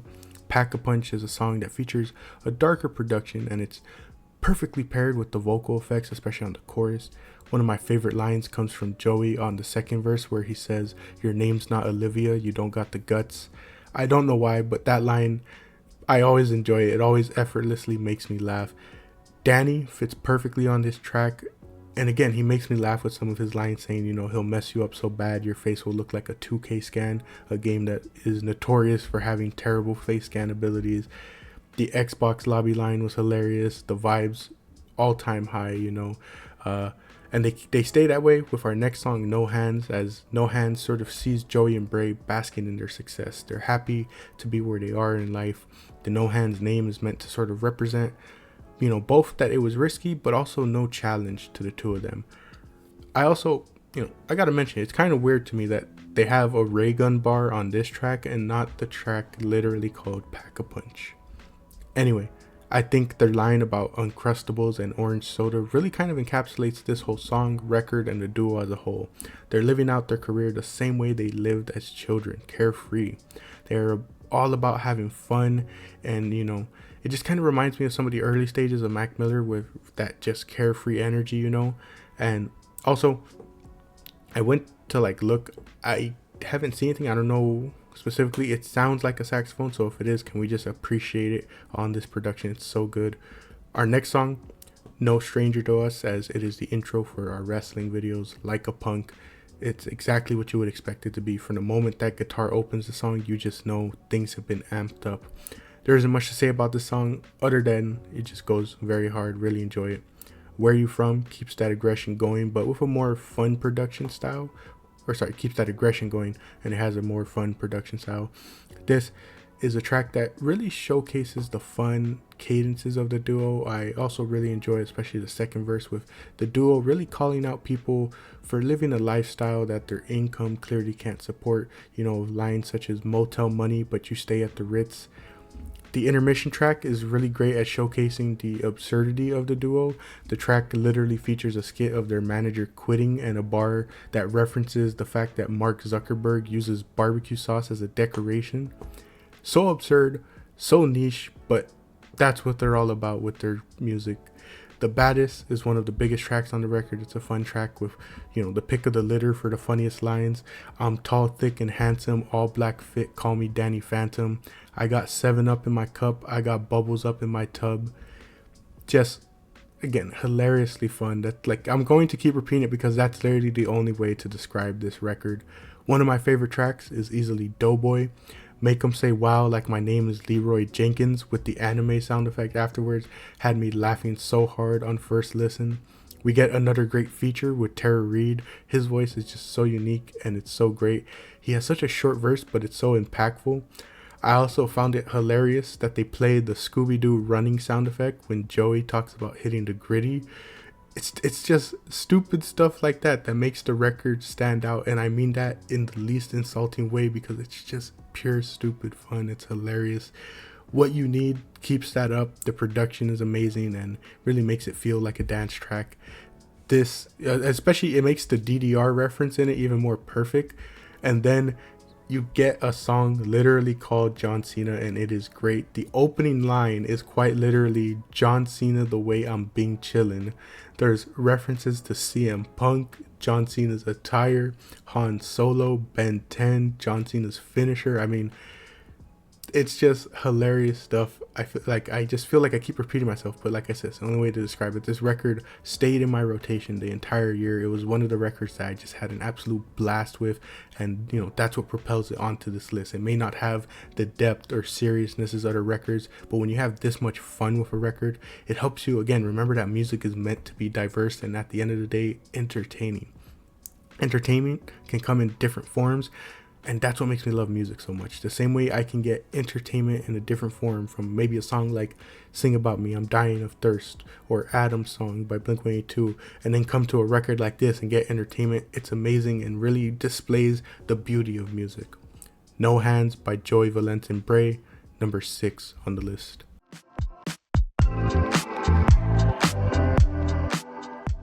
And after all that fun, we come to number 5 to experience heartbreak. Requiem is a 13-track record by Keshi that blends R&B and pop together. Please, for the love of all that is good, leave all the promotions you have of Keshi behind, please. He's in the online circle, sort of become a meme for his popularity, and it's kind of annoying to me because it really downplays this man's talents, and I think Requiem is one of the best showcases of that. I'm going to say it right now, as I've said it before for other albums, giving sort of context for other albums. I am always a sucker for love and heartbreak as themes. Is it an overused topic in the music world? Yes. Does that stop me from enjoying it anyway? No. Requiem is all about the different types of love. Keshi describes it being about the love for his partner, people that he works with, and his music. It is very grand and dramatic in its delivery, and even has some points of dealing with loss. Say is an amazing song. Keshi talked about wanting to play songs that just felt good to play, and this is one of those songs that accomplished that. It is very smooth in its delivery. His higher pitched voice on the chorus is a perfect decision. The entire song overall is just lovely. The pre-chorus and chorus paired together, been stuck in my head since its release. The bridge, so good, shows the importance of a good bridge in music. Next song, Night, one of my favorites. Again, this is where we really see that dramatic, grandiose feeling really come out to play. I don't really want to compare the two, but I will say it does kind of remind me a bit of DPR Ian's music a bit, just that dramatic tone, especially, the amazing peaks with this song, especially that guitar bit after the post-chorus kind of sets the dark tone. The entire song is really about Keshi struggling with the darkness in his life. Perhaps the musical lifestyle was causing separation from his loved ones. He mentions sacrificing rest and his body, maybe showing signs of fatigue from all the hard work. The post-chorus showcases that depression to be saved by the light, as he doesn't like what the darkness is doing to him. Another way to look at it is perhaps the isolation of the music life. When traveling, he might feel alone, being so far from those that he loves, and it could also be about feeling isolated and having nobody to talk to. I love the inclusion of the line about running out of time, as it adds more to the drama and, it adds more drama, to the theme of the darkness. He just really feels like he's being consumed and is desperate to be saved before it's too late. I didn't mention it, but the opening track kind of sets up Keshi as a bit overconfident. It kind of talks about him doing better until he wanted more. Perhaps his ego has gotten the best of him, and now he's left needing help and having to realize, maybe he wasn't as strong as he built himself up to be, or at least his ego did. Our next song, prime example of what I said in the beginning. Soft Spot is exactly that. It's this soft, genuine song about love. Keshi talks about stepping out and doing things for the one he loves. Even when it's something he normally doesn't like to do, he caves because of that soft spot. I mean, there isn't much to say. Keshi's song is amazing and is genuinely vulnerable, and I just love it. The next two songs, Like That and Texas, are good. Don't really have much to say about them. I will note that Texas shows us him reminiscing about his home, missing his home. The next song, though, another entry into the absolute heartbreakers, just like Joji's Glimpse of Us, and I would say probably Leve's second best. Keshi throws his name into that circle of heartbreaking songs about not being someone's first choice. This one, it's so heartbreaking because Keshi sings about his partner. He describes them as a dream. They're the best thing to happen to him. This love is everything that he's ever dreamed of, and yet all he can think about is his past lover. And to drive the knife further in, I'm telling you, it's absolutely heartbreaking to hear this man sing that everything good happening right now should have been happening with his past lover. It's absolutely evil, man. There's nothing more to say, just heartbreaking stuff. War is a beautiful song about the difficulties of love and relationships. It is especially accurate in displaying how emotions can come to a head. On the chorus, Keshi says, "Since you want to go to war, let's see who hurts the other more. You always got something you want to prove, and I've got nothing left to lose. Don't know what we're fighting for. I'm tired of going back and forth. You always got something you want to prove, and I've got nothing left to lose." Emotions are getting the best of both people, and they aren't allowing proper communication to occur. Instead, they would rather react emotionally, even if it ends up hurting the other. Keshi even says that he doesn't know why they're even fighting, just showing even further that their emotions are impacting the situation. If they would just take a second to step back and examine it, they would realize this argument's pointless. It's only going to lead to them hurting one another, but overall pride takes over and makes it all about who is right or wrong rather than working together to properly solve the issue at hand. Requiem is a ballad about loss, the loss of time, the loss of someone, the regret of not properly utilizing that time. And Keshi, he understands that time doesn't wait for anybody, and so he kind of feels like he didn't appreciate his time enough. Euphoria is about Keshi really being stuck in a toxic relationship. He recognizes how wrong it is, but he can't help but feel this high from it. It just does something to him, even if it isn't good. The approach, that he takes with this song really sells that desperation. The emotion behind his voice really sells that yearning he feels for this person. And the subtle pain in his voice really kind of shows that he is clinging on despite it being so wrong. I can just imagine those final lines being sung with tears in his eyes. Just to Die sees Keshi confront mortality. In Amen, he saw himself at the peak of the mountaintop, and yet on Just to Die, he is questioning the point of life and is contemplating his place in life. He thought some things gave more meaning to his life, such as alcohol, but as the track progresses, he just realizes there's more to life than he thought. While he contemplates death, he ultimately realizes he wants better. He wants to improve from his previous self and proclaims if it is not death he seeks, it is new life. Id sees Keshi trying to find that bigger purpose, but struggling to really fend off again that ego that has built through his music career. The same ego that declared him invincible from everything. And yet the track kind of ends the same way we opened. Keshi realizing this desire for more is what led to his downfall. The bonus track, Kiss Me Right, was super catchy. I really enjoyed the production on it. But you may have noticed there was one song I didn't mention. It is probably my favorite performance from the entire record. Bodies is an absolutely gorgeous, emotional ballad. This has been one of my favorite performances from Keshi as a whole.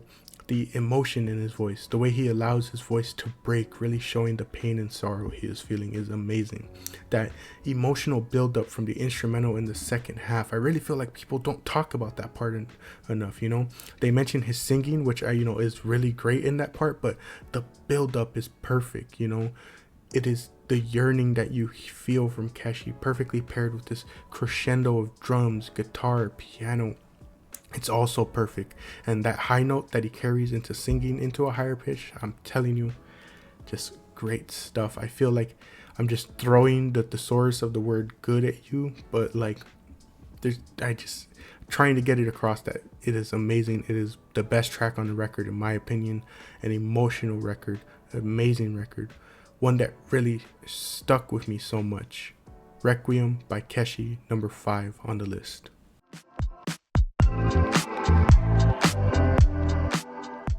In our rap section, I kept referring to the fact that there was someone who did the group project better than anyone else. King of the Mischievous South is a 15-track rap record by Denzel Curry that sees the prolific Florida rapper bring everyone together for one of the best records of the year. Kingpin Skinny Pimp, Key Niata, Max O'Cream, Tia Corine, ASAP Ferg, That Mexican OT, 2 Chainz, Mike Dimes, Kenny Mason, Project Pat, Ty Dolla $ign, Juicy J, Armani White, Ski Mask, Play That Boy Zay, and ASAP Rocky. Denzel brings all these people together in one big project that shows immense love to the southern rap scene. Combining old and new, Denzel gives his influences their flowers.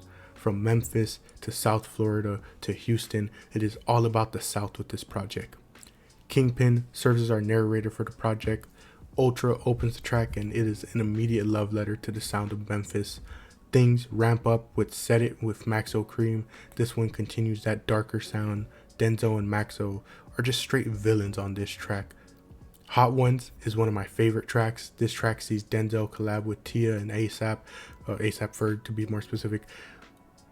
One of my favorite lines from Denzel is when he says, "Ain't nothing changed but the number on my front door," basically saying that I may have all this money, but I'm still the same person I was before the money. Nothing has changed except where I live now. Tia was an immediate highlight for so many people when this track first dropped. For some, it may have been their first time hearing her, and she just made an instant impact. In such a short time, she makes herself stand out. Whether it's her distinct voice or hilarious lines, she makes the most of her opportunity.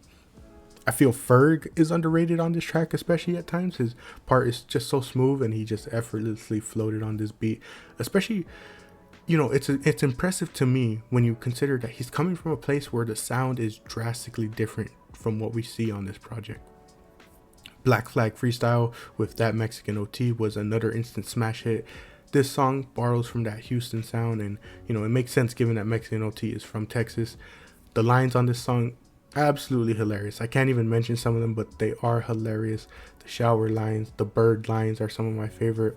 I also love the line, "If my music made you deaf, then my jewelry made you blind." I don't know why, it's just such a great line. Mexican OT is a great feature as well. Fun lines as well. But I also like how he switched it up, because he has a faster flow. Really enjoyed that. G's Up is next, and the energy just keeps going. The flow Denzel uses on this one is immaculate. 2 Chainz is hilarious as always. Mike Dimes gets time to shine and utilizes it well. I mentioned mixing the old with the new, and no track exemplifies that better than Scared. I always forget how this one's pronounced, but the track sees Project Pat and Kenny Mason join Denzel. Despite being from completely different times, the two just fit so well together and fit on this track together. Some of Denzel's lines on this one are absolutely wild. My favorite though absolutely has to be the line, "Even Jesus called a brother out on his last supper," with Judas being used as an ad-lib. I just found it hilarious, but I also just I don't know, I just like the line so much. It made me laugh so hard. It's hilarious. Kenny, he has some great lines. His Power Ranger line to me is hilarious, but I also like the line that he makes about online comments. He's basically like saying like, the internet has made it so that people are comfortable saying things they wouldn't dare say in person, and I really enjoyed that line. Finally, Project Pat comes on, and it's just fun, man. His cadence is great, especially the unique way he enunciated words like pacer. The production, great as well. Again, speaker blaring right in your face is a good way to describe it. Wishlist is such a fun song. Denzel is hilarious as always, and I find it amusing that he clarifies he's kind of just trying to warn artists of the women they decide to be with, and Armani White is kind of a surprising feature, but like everyone else, it just works somehow. He just works on this record. Denzel just really found a way to get the very best out of every feature. It was great to see Ski and Denzel together on a track, such a throwback to the mid-2010s Florida sound especially. Hoodlums keeps that energy up, but kind of ramped up by 100 really. This song really encapsulates that darker tone. One way you'll hear people describe this album a lot is horrorcore-esque, and that sound is really, it's been prevalent on the record, but it's really, really heavy on this track especially. What shocked me about this track though was seeing ASAP Rocky on this track. And again, what surprised me was how well he fit. I mentioned it with Ferg about being from a different place with a different sound, and that's the main point I want people to take away from this record as we're here at this point. It isn't as simple as saying, let's get all these people on one album. Though not as prevalent as it once was when rap first started, there are still very much regional sounds to the rap world. And the way I listed off all those features, let me list off all the states that are featured on this record. I know some people might not represent these states exactly. Maybe that was just where they were born and not the area that they've come up with in the music scene, but it's just kind of to show you where all these people are coming from in life. You got Florida, Texas, New York, Georgia, North Carolina, Tennessee, Pennsylvania, California, and Washington. It's not easy to pull that many people from different parts of the US, and even when they're in different regional sounds in terms of the music world, it's very difficult to pull them all together and expect it to be cohesive. Each area has their own unique sound with various elements that make them unique. This project is all about the Southern sound, and that's what makes this project great to me. You pull all these different people, and either those people adapt to the sound, like how Rocky did on Hoodlums, or Denzel is working to properly place them on production that is going to let them shine. One of the best pieces of curation off that alone to me. And you know, that was before even the deluxe came around and had even more people added to it. I will say the one I have to mention from the deluxe, even though it's not on the original project, Still in the Paint, man. The track interpolates Waka Flocka Flame's classic Hard in the Paint. Just like that one, man, this song goes hard. Everything works on it. Just like the entire record, man. It's one of my favorite pieces of work this year, and Denzel is truly underrated. And I don't mean that in terms of popularity. He is a well-known name in the rap world, but I just don't think people truly realize and appreciate how consistent he is with his releases, how experimental he is. Just easily one of the most consistent rappers out there, always experimenting, always doing something different project to project. King of the Mischievous South, Volume 2, Denzel Curry, number 4 on the list.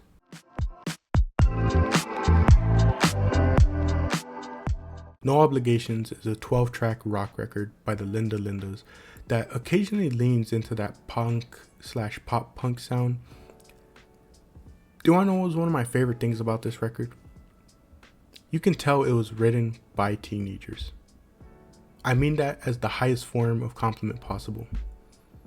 One of the things I love the most about Mac Miller's early work, or Joey Badass's song This Feeling, is that they are very much dated in the way that you can tell they were young, and in a way it makes the content come off as more genuine. On that song, Joey Badass, he really sounds exactly like a teenager talking about love. Mac in his early music sounded exactly like a young hopeful boy, especially, you know, one who just graduated and had his whole world ahead of him. It perfectly encapsulates that young mentality, and that's what I love the most from this project by the Linda Lindas. They are a group of young girls who are simultaneously young with their future still ahead of them, but also getting to that point where they're maturing and formulating feelings about various things. For example, the title track opens the record and it's very aggressive. The group are kind of frustrated with the fact that as kids, they're expected to just follow without really any input. They don't want to conform to a certain sound, a certain look, a certain standard. And you know, that's especially prevalent for them as young girls who, this is a pivotal time where a lot of their viewpoints are being shaped, and they just want to be able to make their own decisions and not go based off what society wants them to be.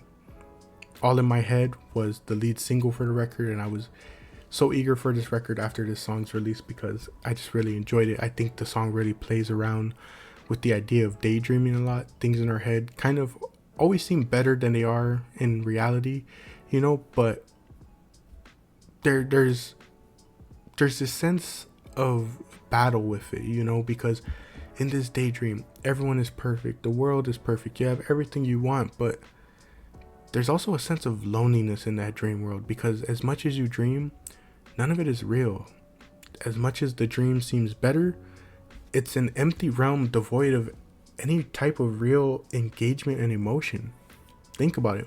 Those are just, you know, people or versions of people you've made up in your head, but you're not actually getting to interact with a lot of those people, you know? So I kind of like that battle that is discussed. Lose Yourself is another great track that I kind of struggle to grasp, if I'm being honest. At times it plays off like this inner dialogue. The hey hey parts are great. I really enjoyed them, especially the way they contrast from the rest of the pre-chorus. But yeah, this one is one that I struggle to grasp. Too Many Things is a great track with such introspection from such a young group. The line that sticks out to me is, what would happen if we all turned away? Would it really be that big of a change? Many times it feels like our impact in this world is non-existent. Even when we put our all and band together, it seems like we still can't make a difference. And this can range from small to big issues. It could be as simple as trying to help someone, all the way to just trying to stop some big global problem. Our impact just ends up seeming minimal, and yet there are still so many things that we have to think about, care about, and it just becomes so difficult to continue to care when it seems like change isn't happening, or our impact is being outweighed by those who are choosing to counteract that change. Once Upon a Time is the next track, and it's good. I really enjoyed the melody and instrumentation on this one. Yo Me Estreso showcases the group not conforming to a singular sound, just like their previous record. They feature a Spanish song. However, what makes this one stand out is the feature of Weird Al Yankovic with his accordion. On this song, I really enjoyed the message from the chorus. It says, "Después de estrellar, llegan momentos de claridad." After times of immense stress comes times of clarity. Even when we hit rock bottom, we are met with hope and clarity afterwards. In our lowest moments, sometimes we are given clarity of what to do, why something is happening, how to move forward. And they also do a beautiful job of showcasing that sometimes clarity is realizing that we are the ones to blame. Lines I really enjoy the most that follow this, that really showcase this message. It says, "Yo me estreso por nada. Tengo demasiada ansiedad. Pienso que la gente está enojada conmigo cuando no están. Mi cabeza me atormenta y la única cosa que siento que puedo hacer es que puedo gritar." Roughly translating that for our non-Spanish speakers, it basically says that sometimes we stress and get anxious for zero reason. We like to think that others are mad at us even when they aren't. Our heads torment us to the point where it feels like the only thing we can do is yell. That entire message to me is just so true, because sometimes our mind is our worst enemy.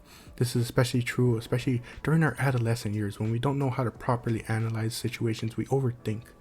Think back to being a kid and think about how many times things were just blown out of the water. How many times did we lash out in anger due to not having no other outlet of expression? Don't Think was one of my favorite tracks sonically. I just think the chorus was really catchy and enjoyed the way they did the "never gonna be a thing like me" part. Also, the little instrumental break, welcome addition, really enjoyed that. Resolution/Revolution takes us back to Too Many Things, but this time with a more hopeful mindset. With a more punk sound, the group sings about playing the long game even when our impact seems minuscule. That shouldn't stop us from chipping away, because eventually the giant will be toppled. The refrains on this track, real great. And for some reason, they kind of give me Halloween vibes at times. I don't know what it is. I want to talk about the last track though, I want to talk about one last track mainly due to how long we've been going on, because I'm gonna break the fourth wall here, guys. I am on page 74 of this script with 2 more entries to go, so I just really want to wrap things up. This track is called "Nothing Would Change." Just like Porter Robinson, this is the track that really opened my eyes to the entire project. This song just makes me so sad, guys. The song is like reconnecting with an old friend, or like reflecting on where the times have gone with friends. You think back to your younger years, thinking about all the memories, the ups and downs, and now look at where the years are gone. They perfectly summed it up with the title. During those days, we thought nothing would change. It just seems like everything gets worse when we grow up. We lose contact with those that we had the greatest of memories with. The world grabs us in all sorts of different directions. You begin to become more and more misunderstood as time goes on. Empathy becomes non-existent in the world. All we just wish for are more innocent times when we just thought things would go on forever, and yet you have to sit here empty asking if the best has already passed. No Obligations lands in top 3 because it reminds me so much of my life. I was always told I was mature for my age, and I see the same type of emotional maturity from this group of young girls. They talk about things the way my younger self did, the way a lot of my friends would sometimes do. But it also just kind of makes me sad, because it makes me think we aren't breaking the cycle. So many of the next upcoming young generation are still losing the light in their eyes as they recognize what the future has to offer in a world that really loses its humanity with each year that passes, you know. And as bleak as that sounds, it doesn't make the emotions any less valid, you know. I applaud these girls for documenting these emotions and giving an album that, again, perfectly showcases how the young mind works. It just makes me sad, again, because it just shows how difficult of a cycle we're currently stuck in, you know. But again, I just really enjoyed this album. No Obligations by the Linda Lindas, number 3 on the list.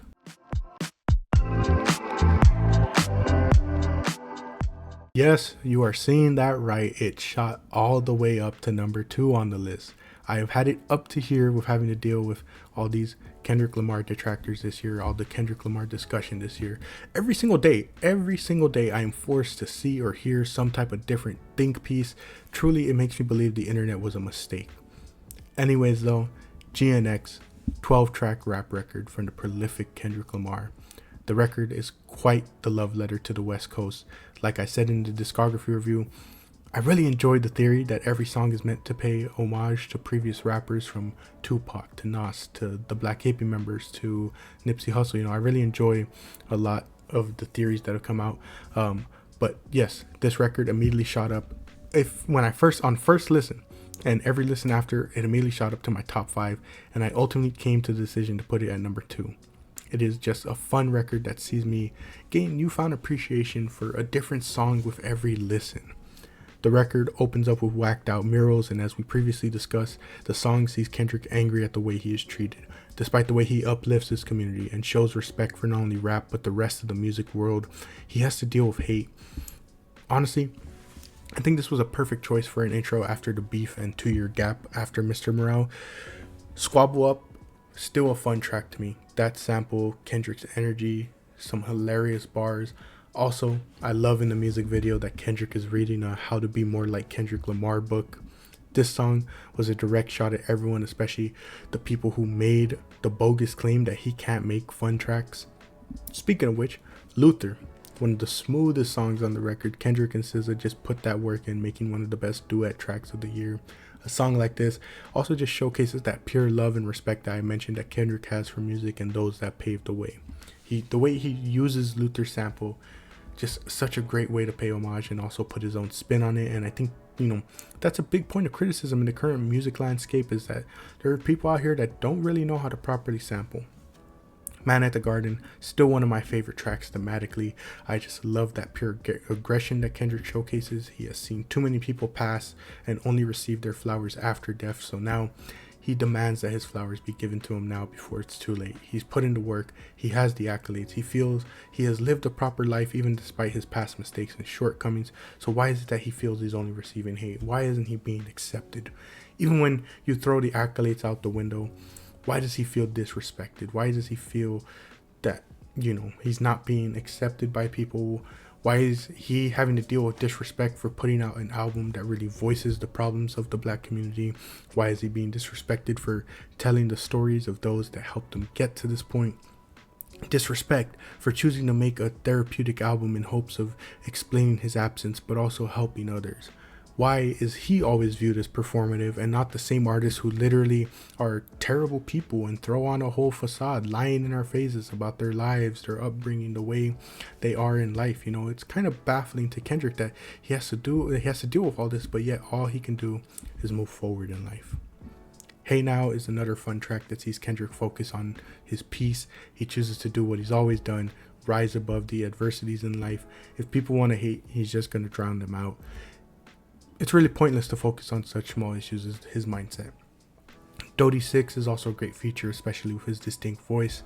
Reincarnated, great track. This whole record really is kind of an amalgamation of Kendrick's discography, because he's going to show you how he can do fun tracks like Hey Now to a detailed storytelling track like Reincarnated. I still love how Kendrick embodies those before him to pay tribute, and then he turns it into a conversation with God. Kendrick is trying to figure out if he's properly using his gift, if he is fulfilling his purpose, and then you go right back into the fun times with TV Off. I will admit one thing after multiple listens, I think I enjoy the pre-mustard part of this song more. It's not that the beat switch is bad, but I don't know, there's something about the energy on that first part before the beat drop that is just different to me. Another song or another thing I would admit is that the song Dodger Blue has kind of grown on me a bit. I'm not as critical of it as I was after the first couple of listens. The chorus especially has grown on me. I definitely was vibing with it, a lot more after more listens. I mentioned, in the beginning, having a newfound appreciation for a different song each listen, and right now I think Peekaboo is the one I have an obsession with. The reactions to AZ on this track have especially fed into my recent obsessions with this song. Like, I'm sorry, I have to mention it. I'm Dante's reaction to this whole record was, fun, but his reaction to this track specifically, so hilarious. When he calls AZ a criminal for going by the nickname Chuck E. Cheese was hilarious. I just found it so funny. And then you look at all the different reactions, people being caught off by this man's freaky bars, it's just hilarious. And then he has some crazy lines too, man. Like there's that shocking line where he's like, man, I'm not sorry for your loss. Crazy stuff. Just a fun song from the record. But of course, guys, the song that still has my heart since its very first listen is Heart Part 6. Genuinely heartwarming stuff. The perfect flip of the coin. To be angry at not receiving your flowers, to then showing people how to do it. The appreciation Kendrick shows for all his brothers at TD is what more people should strive for. He shows love for each person and just how much of an impact they had on his career. J-Rock grinding long hours to make it so that everyone else would have a chance. Ab-Soul being the one who Kendrick studied, which is a subtle way of Kendrick admitting that Soul is a better rapper. Detailing how him and Q bonded despite not getting off on the right foot with one another. His appreciation for all his producers. His appreciation for Dave Free, Anthony, all these people who helped pave the path for him. Without them, he doesn't have the career he has. And the line that stuck out to me so much is just, hand to hand shake is good when you have a heart to heart. I just really love this song. I love the message of it all. The sample, perfect use. The message, like I said, beautiful. The entire record, overall fun. Caught us by surprise. It gave us everything. Fun, stories, anger, love, introspection. Everything that I love about Kendrick's music. GNX by Kendrick Lamar. Number 2 on the list.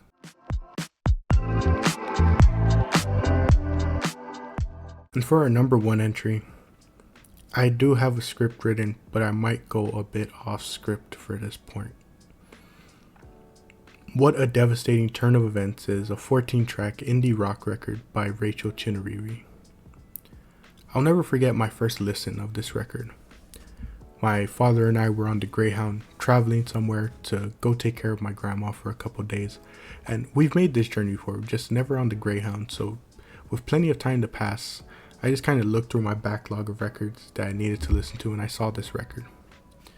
I had heard 2 songs by Rachel Chinariri before, but by the time I finished this record, I felt like I had never known her. It just blew me out the water and caught me so off guard. But, what is the point of mentioning all this and not just getting straight into the record? Well, as unfair as it might be to not go track by track, there's just a lot that goes into why this track became my number 1. The thing that you really have to understand is that this year was probably one of the most difficult years of my life. It was such a mixed bag of emotions. It was the best of times and it was the worst of times. I don't want to get too personal and trauma dump, but it was a difficult time for my family where we were basically forced to move. And we had a year to really figure out where were we going to call home? What was going to be home? That place was the only home I had ever known. Los Angeles was the only home I had ever known. And yet here we are with a year to just figure out what is next for us. And we didn't know what we were going to do. As far as this trip that my dad and I were making, we've made it multiple times, and each time we just always asked each other, is this the place we're going to eventually call home? When is going to be the time that when we make this trip, it's going to be our final trip, and this is where we'll call our new home, you know. But I will just never forget being on that bus ride. And I will never forget my first listen starting off with Garden of Eden. Staring out that bus window, looking at my surroundings, just wishing for some type of stability in this life. Some type of meaning, some type of purpose, a reason to keep going even when the going gets tough. And those themes have kind of been prevalent in a lot of works on this list and throughout the records, but none of those songs I think have hit quite as hard when I just hear Rachel say, well, maybe I'm just trying to stay young, before being hit with one of the most emotional instrumental breaks. An instrumental that anytime I hear it, it's almost like I just see the entire year of 2024 flash before my eyes, and then just start seeing my entire life flashing before my eyes. It is so amazing. And you know, we could just go track by track, the emotional high points of The Hills, talking about missing your home. My Everything perfectly conveys how painful it is to give your all only to be left empty-handed. Being able to display such depressing lyrics yet still find a way to push through and hold on to hope is the beauty of the song My Blood. Robbed showcases how painful loss is, but also how there is an extra sting when there was a great sense of potential unrealized. The emotional sound of Cold Call, I Hate Myself, hitting close to home when she goes into details about eating disorders, racism, self-hatred, and much more. Again, like I said, I know I'm not going into track by track detail, and you might feel that's unfair, but the thing you have to realize is this album is emotional to me because of the amount of weight it holds to me personally. You might listen to this record and not feel the things I did, and that's okay, because that's what makes music amazing. This record makes it to my number one spot because it just encapsulated what this entire year was for me. It was lonely, it was happy, it was depressing, it was being on top of the world, it was being ready to give up, it was confusing, it was motivational, it was lifeless, it was hopeful, it was suicidal, it was new life being born. I just, like I said, will never forget my first listen because it just caught me by surprise the same way this year did. 2021 was rock bottom, was the closest I was to giving up. 2022 was all about healing. 2023 was all about living life.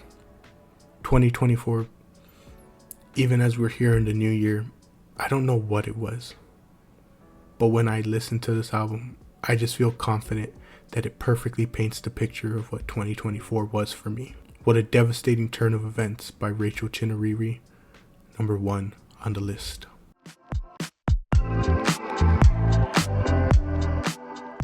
And with that, 2024 comes to a close.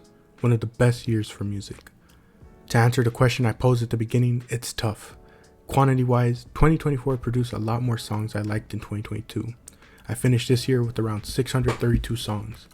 But the reason why I hold 2022 so highly is mainly because of nostalgia. And I know it's crazy to say for a year that was only 3 years ago, but like I mentioned, it was my year of healing, and many of the records from that year reflected that, especially Mr. Morale and Melt My Eyes, See Your Future. But there was so many records that just really encapsulated that year of 2022 to me. But I think I just might have to give it to 2024. It fired on all cylinders and hit all the marks. It was fun, passionate, emotional, introspective. It had variety, big name releases, new discoveries. It had everything. One of my favorite years of music to go perfectly with the chaotic year that I had.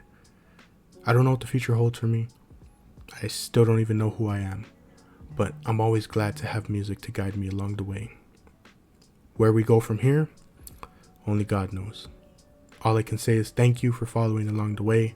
May you be blessed in this new year and find whatever you are searching for. I hope I do too. To the year of 2024, I say thank you.